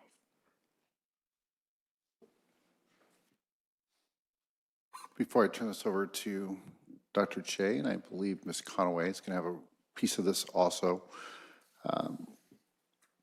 Just a reminder that the PAUSD promise and the principles around it are just not common, and that the focus of the district is why we're getting the results that we're getting. Since its inception, 80% of the main topic priority goals remain unchanged. Not the inputs and the revisions to the outcomes, but the big topics have remained unchanged, and that's what great organizations do. So very excited about the evolution of this work, and you're going to see tonight record feedback. Still an area I'd like to get more, but it is what it is. But that continues to grow and evolve with us as well. And I'd really like to thank Dr. Che for her organizing work on this. She really does a fantastic job of reaching out and then summarizing, encapsulating what people are excited about, and then an entire district team, not just a district office team, an entire district team that is really doing a very good job with implementation. So excited about this. So Dr. Che, thank you. Thank you.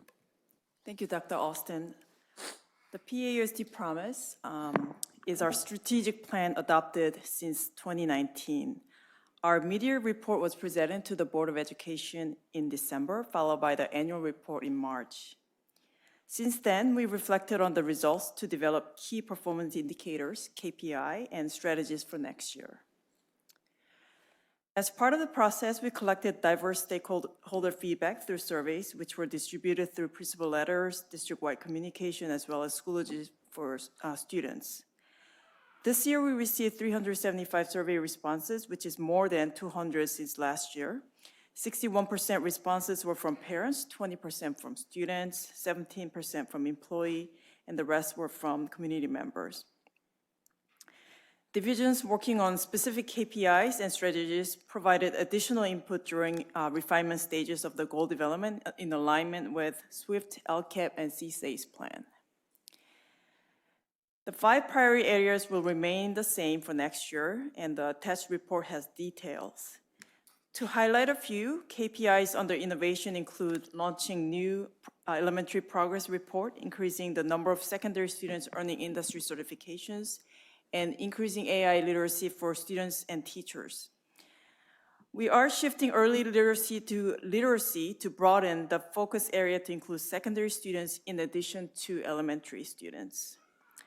Serve and celebrate other goals will continue to focus on building a strong community through positive interaction and service projects. At this point, I would like to turn it over to Ms. Conaway to go over equity and excellence and mental health portion of the highlights. Thank you, Dr. Che. So as you know, at the heart of our promise is a dual commitment to both equity and excellence. And while the promise embeds this throughout every single area in our promise, we also understand and recognize how important it is to be explicit about our focus on equity in those areas where we have not necessarily done as well as we know we can. So in the equity and excellence area, the initiatives and actions are outlined to reach specific goals, and those goals are around ensuring that students have a positive school climate, ensuring that there's high quality, inclusive, culturally responsive instruction, and also making sure that we have interventions and supports available for students when they do struggle. And finally, critical to our work is to ensure a very strong partnership with our families and with our community as we move forward in both our actions and in our attitudes and beliefs. So I will leave that section here because we have another section where we really delve into the SWIFT plan a little bit. But moving on to the last area, and definitely not our least area, because we continue to prioritize mental health for both our students and our staff. And in that particular area, we are still focused on building awareness around mental health, reducing stigma associated with seeking help related to mental health, and a stronger focus on academic stress and what that means for our students and some particular strategies that we can identify to support that. So we're looking closely at our data and still seeing some areas of need. So some of our strategies are really designed to get to the bottom of opportunities to reduce that stress in our students. So with that, I'd like to close this brief summary and turn it back over to Dr. Che. Thank you. So we're excited to start thinking about next year and really get to implement these goals. All right, that was efficient. We have 2 comments, one in person, one on Zoom. So Mr. Davis and then Star Teach Out on Zoom.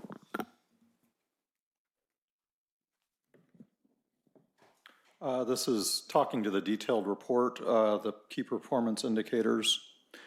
It is impressive to see the scope and detail in the goals that are listed, but I am concerned in many of the important equity areas, particularly there are no specifics or indicators of our ambition. How much are we trying to close the gap between our target groups and their peers? Are we going to be ambitious and close the gap by 50% in 3 years, or inch along at 5% more, or just try to do better?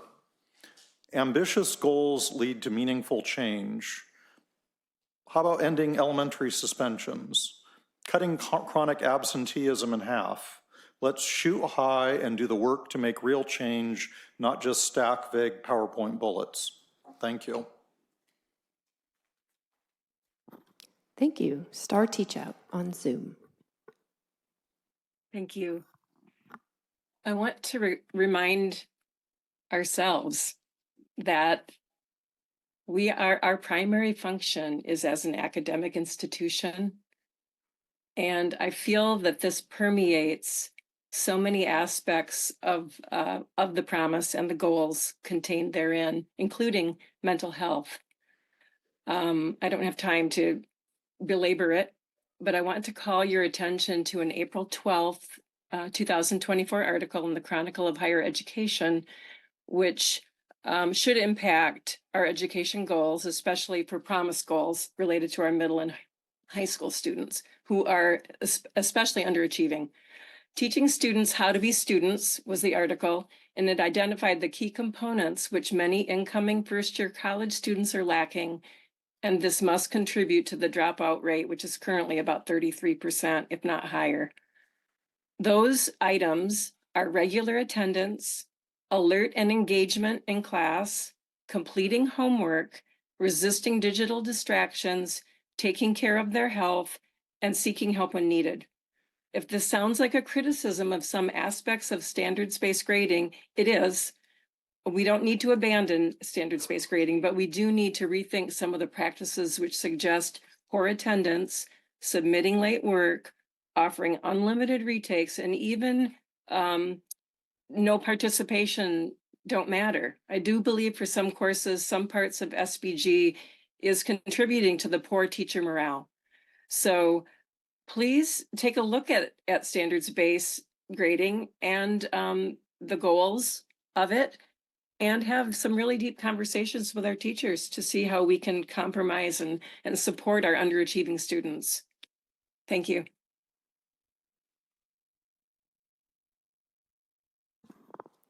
Okay, that's it for public comments. Colleagues, as well as the student board reps, you guys have any comments?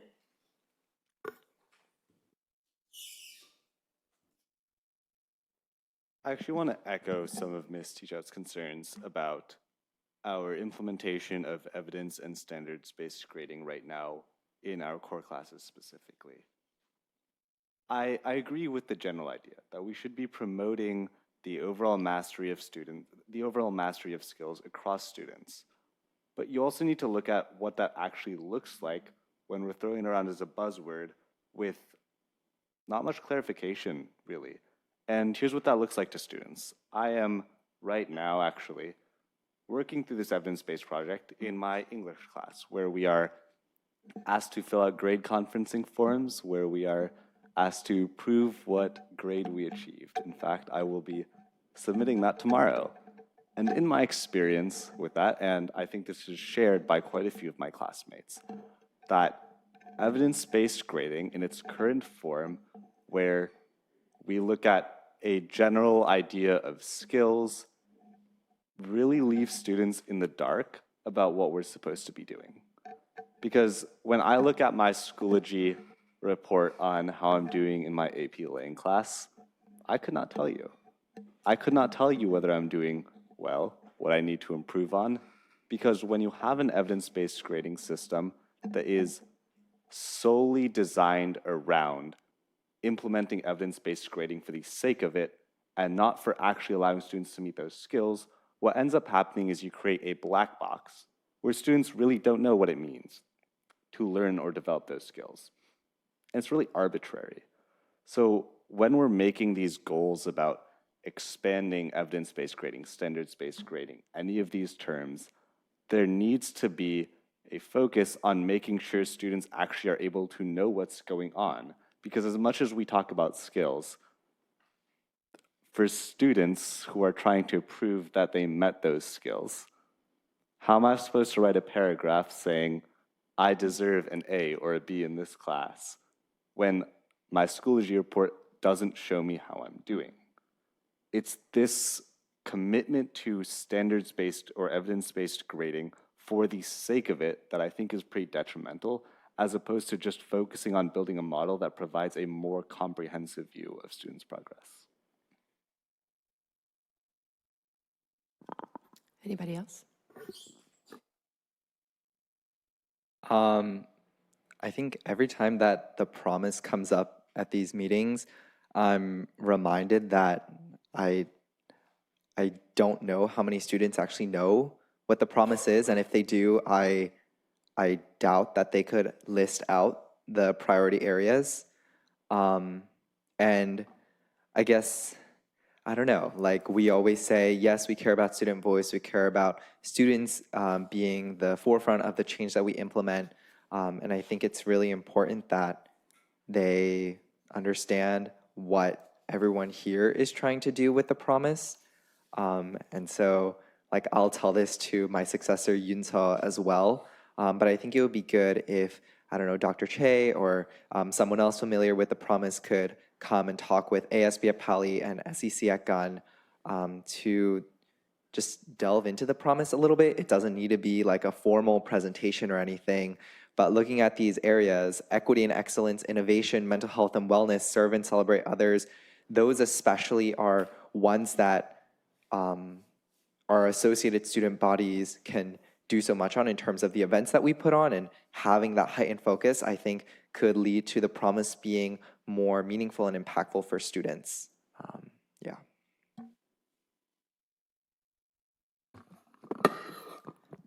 I just want to pull back for a second and remind folks that, you know, the promise is a relatively new development in the history of the district. Really since I've been on the board, since Dr. Austin has been on the board, it's the way that we've created a master plan for the district. But by its nature, it's necessarily partially aspirational because it's a goal-setting document set at the highest level in the district. So that's really good in a lot of ways. In a lot of ways, it creates confusion because when we talk about the promise, there's a disconnect between, you know, what the promise says and folks' experience on the day-to-day in classrooms and in schools. So, this happens in every layer of the promise because that's just the way that guidance documents work at a high level. But to draw down on for example, the standards-based grading question, you know, this is an example of how implementation matters a lot. And that implementation happens by teachers. It happens at the site level. And so really our role going towards that level has more to do with setting, you know, as a board, we just set the direction.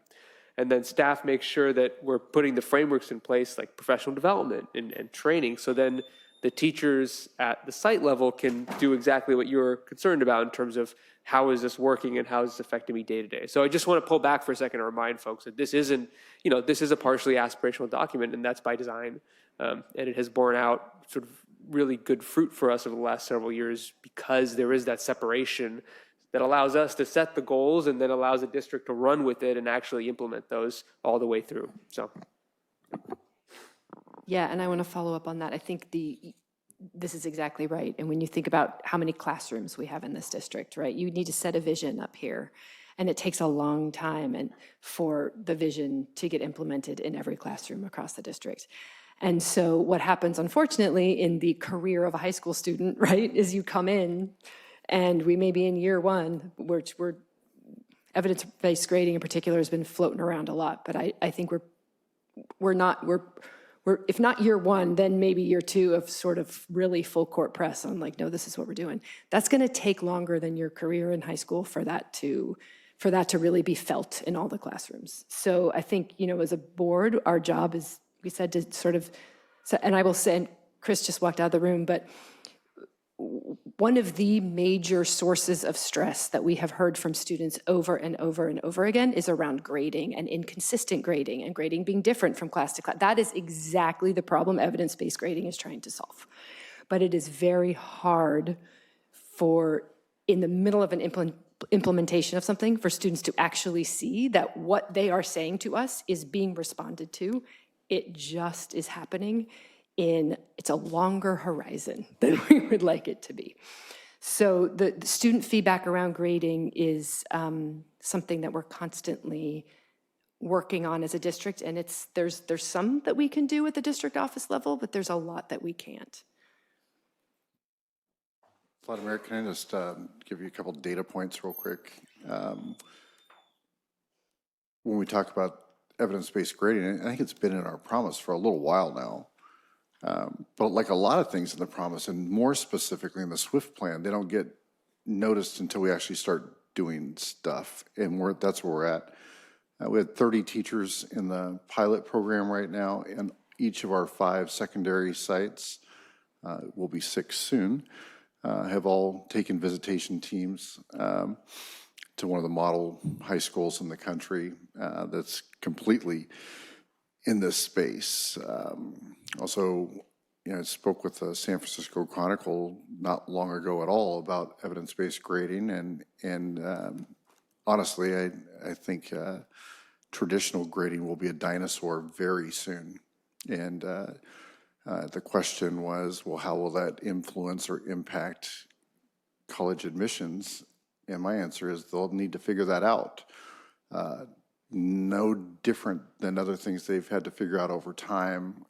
The traditional, as a principal, as a high school principal, 11 years, I remember having discussions with some of my staff members about, is an 89.2 so precise and so meaningful that that's not an A? And it's just silly. When you really think about it, are we so precise in our measurements that that fraction of a percentage can have a pretty big difference? And to our public commenters' statement about, unlimited time and revisions, I don't think that's a foundational piece of evidence-based grading that I've read or seen anywhere. So I think sometimes we're going to be afraid of things that are not even part of the foundation. So we'll keep writing about it. We'll keep talking about it. This isn't going away, though. It's going to get bigger. And I think the people that aren't coming along, instead of asking, when are you coming along, we're going to, at some point in time, everyone's going to be looking and saying, where are you? This is the way it's going.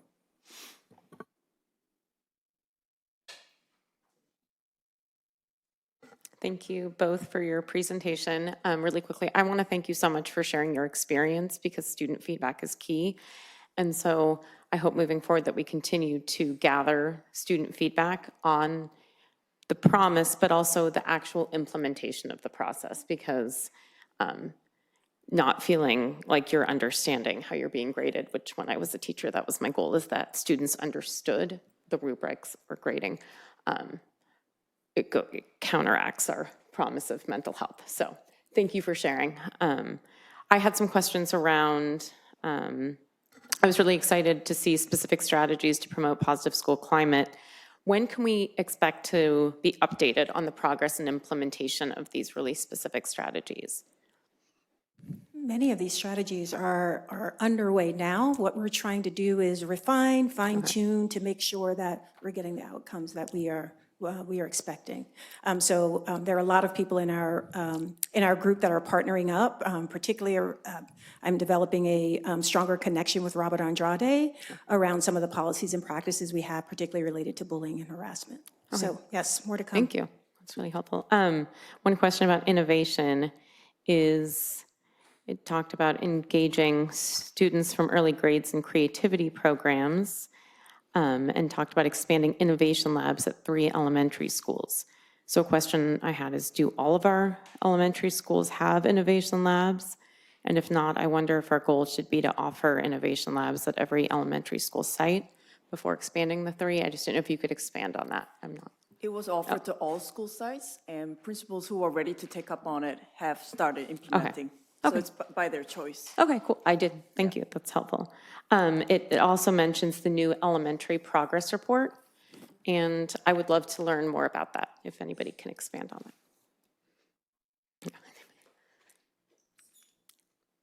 Right, our TOSAs have been working with teachers throughout the district, and they've been developing a way to make the progress report more easily understood by parents and make it more applicable to the exact skills they need to be learning. When we look at the size of a progress report, it can be 4 pages long, and it's overwhelming to parents and teachers. And so we've had amazing work around this, and I can share things with the board, the updates that we've been working on. Okay, thank you. That would be really great. In terms of literacy, it mentions expanding reading materials and providing increased opportunities for print reading, resulting in limited exposure to digital reading for younger students. And I wholeheartedly support that. And yet I'm wondering, with lots of iReady, how we are going to achieve that. We will be doing our presentation on our goals for next year at the last board meeting of the year, and we'll be able to expand on that. Thank you. My last one question I had is, I noticed in one of our goals is to calibrate homework. Sorry, I went through this really, because this is exciting. We don't go through this often. And there was a question about differentiating instruction. And I noticed that only around 15% of students had a favorable response to the question, do your homework assignments give you options, choices, and levels? And my experience being a teacher in the classroom is that is very difficult to do. And so I'm wondering what support can we give our teachers to help them create more differentiated instruction, assessments, et cetera? That's a great question, and you'll hear more about that when we talk about the SWIFT plan specifically. But essentially, it is providing the resources, a resource hub, and some supports for teachers for universal design for learning and other practices. So we will be building out that hub so teachers have an option to go to. And there's a little AI involved there, but I don't want to unveil that just yet. Okay, that was my last question. Thank you, all three of you, for addressing my questions and for the presentation.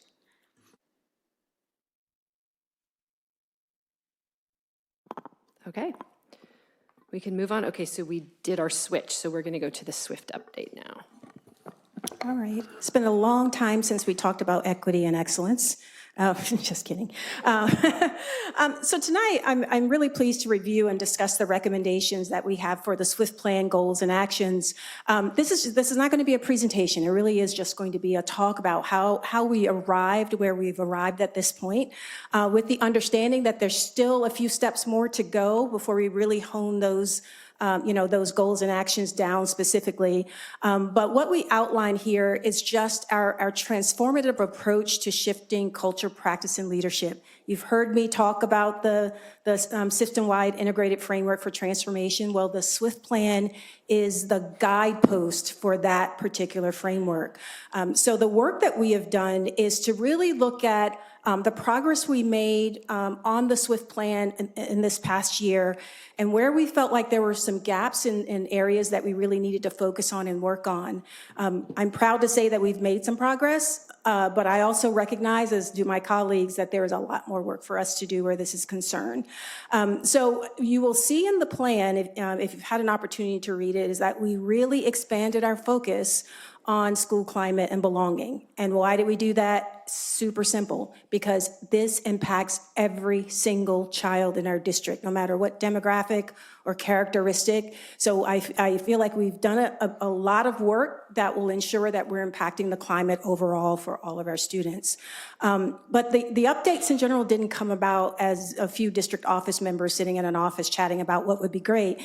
It really was a consideration of the data, meetings with stakeholders, feedback surveys, as well as those critical, sometimes uncomfortable conversations we've had with individual families, or feedback from students during a listening session where we've really had to open our eyes to the experiences of some of the students on our campuses. In addition, we have tried a way to streamline some of it, so you will see two categories merged. Professional development is now flown through all of the key areas, because we know it's not just a one pullout for PD. So you will see elements of PD everywhere. You will also not see a specific driver for district operations, and there's a very, very good reason for that, because those operations are essential within the major goals that we have. So we've embedded some of those goals across those 4 drivers and domains as well, but that doesn't mean that our district folks and our HR folks still don't have a lot to do. So you just may not see all of it capitalized in the plan. And also what I'm most proud of is that we have expanded our focus on special education and inclusive practices. So you will see some focus areas related to that, also with an understanding that we are going to be building out a strong plan to focus on improving special education. So there will be some elements that you won't see in the SWIFT plan, but we will be adopting very soon with our team developing a plan that's really specific about special education improvement. So what remains right now are 4 domains, which is inclusive and culturally responsive teaching, tiered supports and interventions for students, positive school climate, and school, family, and community partnerships and engagement. We think those 4 areas are critical to shift culture, practice, and leadership in for us to really see transformative change in our district. Some of the examples of the actions that we have, you've seen some of them before, some of them are a little bit new, but the expansion of literacy across K-12 and special education will be pivotal for our work in the coming year. Also, ensuring that our multi-tiered systems of support, which you've probably heard about for 6 years, as long as I've been here, we are off to a really, really great start. We have the tools that we need. We have the people that we need. We just really need to make sure that we get the training and the professional learning in so that we can implement that across the board. Also, you will see something that still surprises me as I look at it, and that is a focus on creating a special education advisory committee with diverse stakeholders, both internal and external stakeholders, so that we are really talking about the future of special education and what that looks like, from beginning to end, from continuum of services to how we're responding to parents and how we're responding to disputes. So much more will be coming on that, and we will make sure that that's managed much like our ad hoc committees are managed, where we are ensuring that there are notes caught and that feedback is taken into our consideration when we're planning. And also, this is a little bit of a sticky area, but we found this sweet spot when it comes to strengthening our district and site response to national and global affairs. We know where we need to do the work when those types of things hurt and impact our children. It is around strengthening well-being and safety in our schools. So it's not about politics. It's not about anything other than ensuring that every student in our community feels safe and that they have the supports they need when they are struggling in a particular area. And finally, also, we want to make sure that we're providing the resources, as I mentioned, for improving and expanding our universal design for learning and providing those resources for restorative practices which will assist us in reducing disproportionality in school discipline. So we have a lot of work to do, and nothing that you've seen here today is easy, but it's all work that is important for us to engage in as we move forward. So our next steps will be on May 25th, we have our last BEOC meeting, our Board Equity Oversight meeting, and that meeting will give our stakeholders the very last opportunity to weigh in on the drivers and the actions of the SWIFT plan. So that meeting's May 25th, everyone, 11 a.m. to 12 p.m. We only have a small room, so don't bring your friends. The Board Equity Oversight Committee will then review and refine that based on that feedback, and then the SWIFT plan will be formally integrated into the PAUSD promise, and then the district and site teams will embark on the work ahead. Thank you. That's it. Thank you, Ms. Conway. We have 3 public comments: Stephen Davis, Sarith Honigstein, and Lori Myers.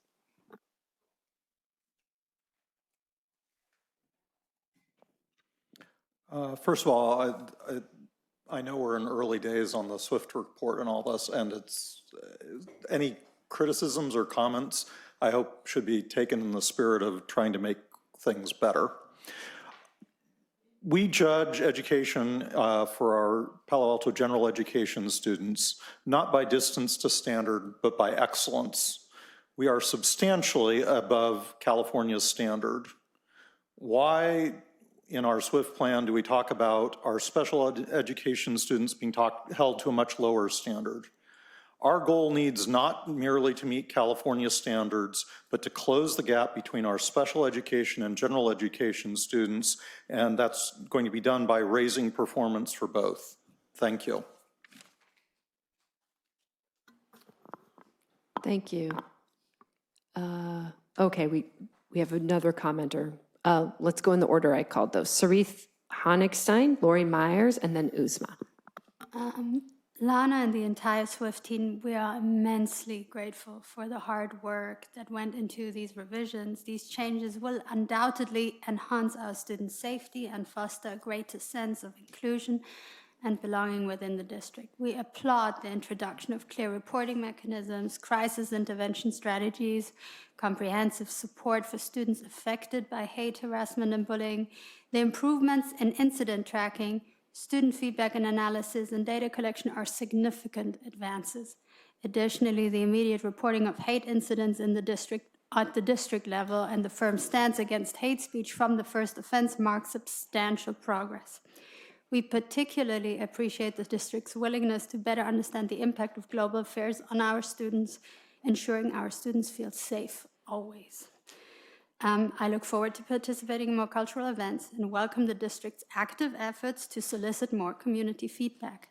I'm also pleased to see the inclusion of anti-Semitism training and resources in the plan. I hope that all PAUSD staff, including the board and administrators and teachers, will participate in these initiatives to better understand, identify, and respond to anti-Semitism and all forms of hate in our classrooms. Furthermore, as part of the district operations impacting school climate, we encourage the district to enhance the vetting and monitoring processes for all external content, be it books, media, or speakers, to ensure not only compliance, but also alignment with our district's core values. Finally, I would love to see how we can get the entire student body more engaged in combating all forms of hate on our campuses. Thank you for your wonderful partnership. Thank you. Lori Myers and then Usma.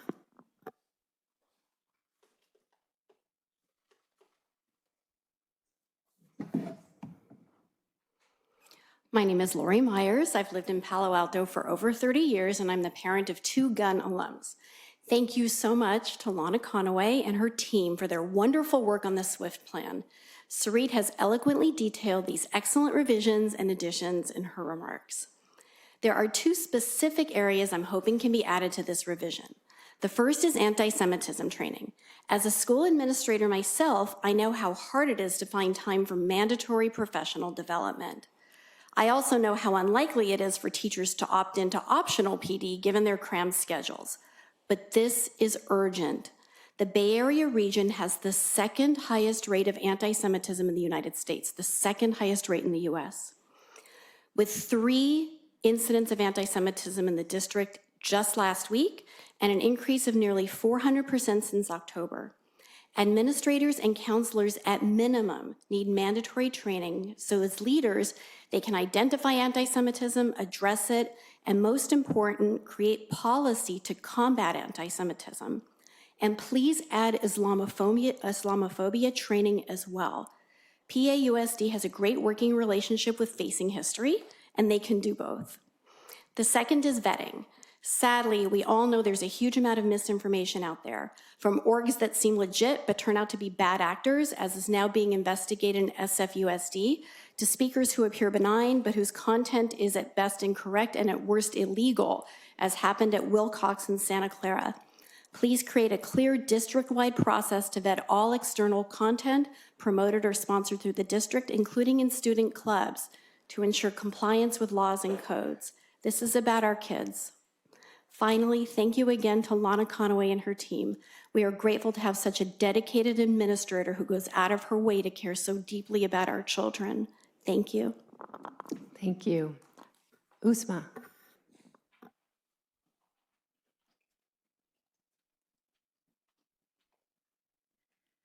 Hi, thank you, Lana, for that update. There's some really great things in there. Sadly, I do need to talk about, for the Muslim and MENA community, things for us here in Palo Alto have gotten worse, a lot worse. Any solidarity with Palestine has resulted in not only hateful epithets, but also horrific physical violence. This has also been seen nationwide on college campus and protests and encampments. UCLA is just one example where counter-protesters were violently assaulting peaceful student protesters. One student journalist was actually thrown to the ground and kicked multiple times. This is affecting us here in Palo Alto. There's been a stream of hateful and racist attacks. This includes on social media, in public places, and towards our own students in the school district. It's really important that the board and staff acknowledge that we are actually not safe right now. I'm glad the SWIFT plan addresses both Jewish and Muslim groups. I think there's a few additional things that I want to add. First, it's really, really important that we have both Islamophobia and anti-Palestinian racism. These are 2 distinct areas, and anti-Palestinian racism affects people of all backgrounds and all faiths. This includes Muslim people, Jewish people, non-believers, LGBTQ, everyone. It's distinct type of racism, and it can overlap with anti-Arab and Islamophobia racism, but it's not the same thing. Additionally, we need to add Palestinians and Arabs as their own ethnicity in addition to the religions of Jewish and Muslim, which are religions.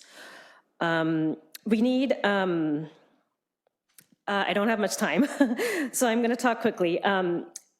We need better representation. We need leadership support in developing a cross-cultural lens. We need to understand history. We can't censor lived narratives. Ethnic studies is a good start. We absolutely need that class. That class can be the spark that lights the much needed dialogue and growth. Students you. need to be free to have Thank you, dialogue Uzma. and understanding. You can email us the rest of your comments at pausd.org. Okay, let's move to student board reps. Do you guys have comments? No? All right, colleagues? Okay. I'll go after. Okay, all right. Thank you, Ms. Conaway and all staff. I mean, I know everyone works on this, and no matter where you work in the district, this impacts the work that you do, which is appropriate. As I read through it, I was struck by how much more of a, I don't know if mature document is the right thing, but like when we started it, it was kind of this idea that let's see if we've got the promise and then within it is equity, but it needs like its own thing. And it you know, like your team put some stuff together and it was really important. It was a great start, but each year it just seems more dialed in to what's going to make a difference for kids and staff and the community. And so I'm so grateful for the deep thinking and the hard conversations that happen over and over and over again. And the improvements in this document, like I didn't even know we needed them. And as you presented them, I thought, oh, wow, yeah, that makes total sense. Also very grateful for the inclusion of the students with disabilities as a group that clearly should be included in the same way. So I am very supportive of these changes and look forward to BEOC on Thursday and to supporting this. Thank you. That reminded me of, was it 2021 that Ms. Conaway and I were drafting the charter for the committee? I actually wanted to talk about, you know, as we've been reminded, we're going to have a new board, a majority new board next year, and a lot of folks who may be interested in serving or participating. This is around the time that folks start listening to these meetings. So I think it's beneficial to give a little context to a lot of these things. So, you know, the SWIFT plan is a perfect example of what I talked about earlier in the sense of setting, you know, what is the board's role when it comes to taking a goal and the promise that the board has set and sort of shepherding it down to the implementation. And so the SWIFT plan is a great example because what we did, and Dr. DiBrienza and Ms. Ladimirak were instrumental in this piece, was we created a framework and we created a process. And when Ms. Ladimirak and I were on the very first BEOC committee, I think we both said what we need to do is we need to create a framework and process that essentially outlives us on the board. That's our entire point. That's the entire point of what we're doing here. We're not here to do the work because the district staff is doing the work. Ms. Conaway had been doing the work and all the staff had been doing the work, and our goal was really to take what was in the promise in terms of equity and excellence, create a framework and a process that would outlive our tenures on the board. And now the function of the BEOC is to safeguard that process. The two board members on that committee meet and they safeguard the process that the board approved of in the first year of BEOC. And staff under Ms. Conaway do the work, the hard work, including soliciting stakeholder input, incorporating that, using the guiding framework to create the initiatives and the action items and the timelines and everything. And as Dr. DiBrienza said, this is, you know, it's a giant living plan that is just sort of guided by a framework and a process the board created and now safeguards. So that is a perfect example of where the delineation is between the board's role and staff's role to me. It's a shiny example, especially because it's so new. You can see the creation, the development, and how it actually is affecting students. Students and families whom the SWIFT plan directly affects probably could care less about how the SWIFT plan was created or that there's a SWIFT plan or what the BEOC, what the board members on BEOC are doing, right? And yet those are the kinds of things that we have to think about as board members, knowing that with staff's work and implementing what we set, this will eventually, if not tomorrow, affect students. So just 30,000 foot look at the SWIFT plan as sort of an analogy for board work.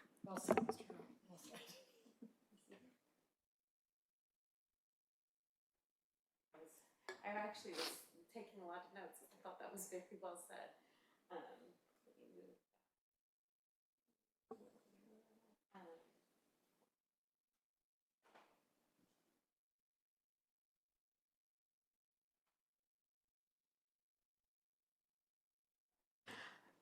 One second, I was taking notes on a different document.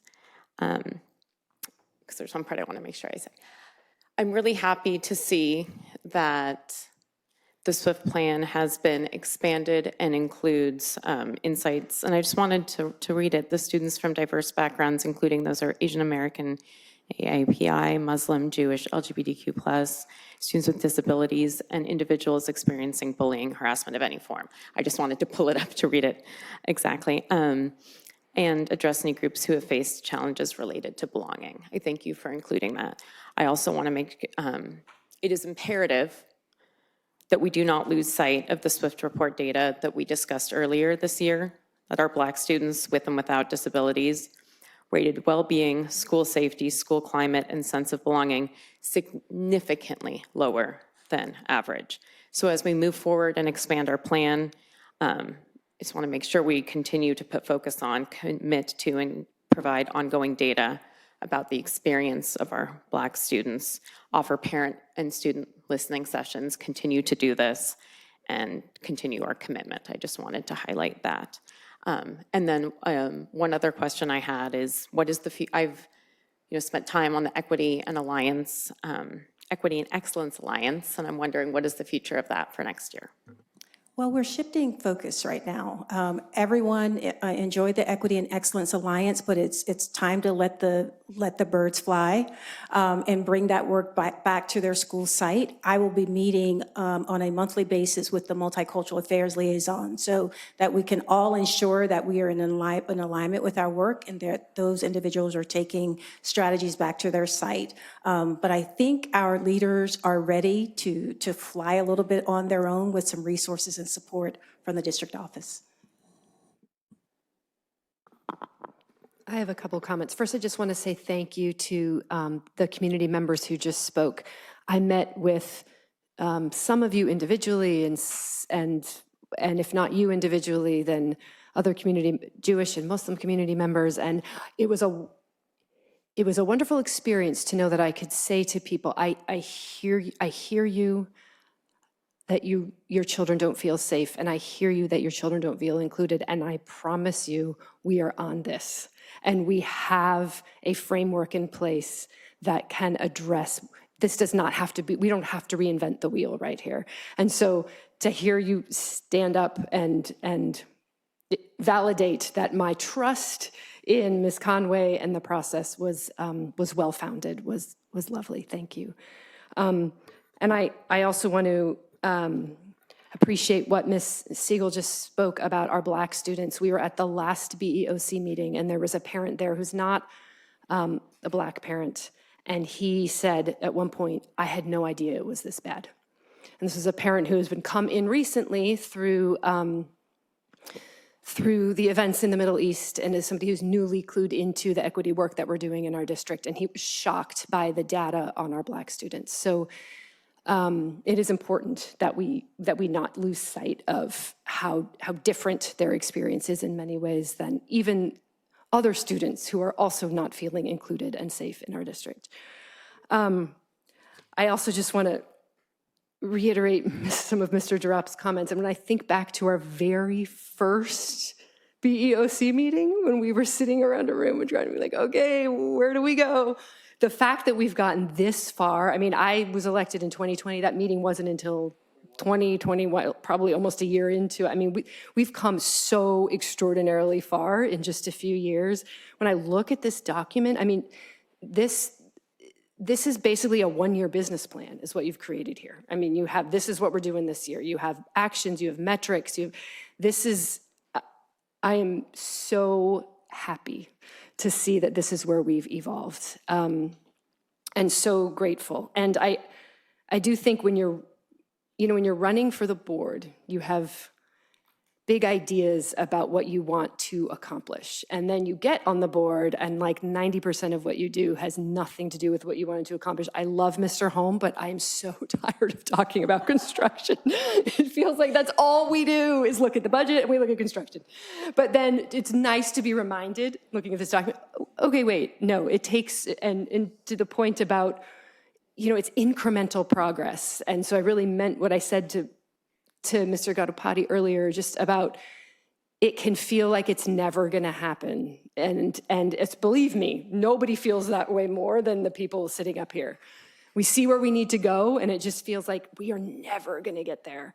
But I actually have, so I'm grateful to Ms. Conaway for all the work that you and your staff have done, and I'm glad we can just sort of take a minute and recognize, measure backwards. Okay, no. We have made really good progress. We have so much farther to go, but we finally, I feel like, have a plan that'll help us get there. So thank you for presenting this, and I will not be, no more nostalgia. All right, now, speaking of Mr. Holm, is he still here? Or is somebody else going to do his? Tired of construction, he went home.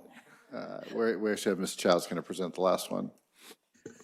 Thank you, Dr. Austin. This next item is the first read for our architectural services agreement with CAW Architects, and this is for the audiovisual improvements at Gunn High School, specifically in the Spangenberg Theater. This project started out with just doing some AV system upgrades, but it has grown into quite a bit more than that as we discovered the really pretty substantial need to do safety upgrades in the upper rafters and catwalk area, as well as ADA accessibility. So for that reason, the project has grown in scope. We have an architect in it. It's going through DSA at this point. So this is just the first read. Okay, thank you. We have no public comments. Student board reps? Anything? Colleagues? Anything? Okay. I think you have one more item. Okay, this item is also on behalf of Mr. Holmes, and this is to award the contract for the Cumming Group. They're another vendor that we are going to be working with for project management on our construction projects. They're going to be doing some of the HVAC and roofing projects. These are mostly the projects that are planned maintenance in that category, not necessarily new construction, but work that is necessary to keep our facilities safe and functional. All right, thank you. Anybody have any comments? Students, colleagues? No? Okay. Thank you, Ms. Chow. All right, now information items. Does anybody, we have no public comments. Does anybody here have any comments? Colleagues, board members, about any information items? No? All right, then we can move on to board operations. Anybody? Not today. No? I mean, there's so much. No, there's not, I mean, you guys have summarized everything that's happening. We've been to some of those events. They were great. And we love all our students. Okay, anybody? Anything? Okay. Then I believe we are adjourned.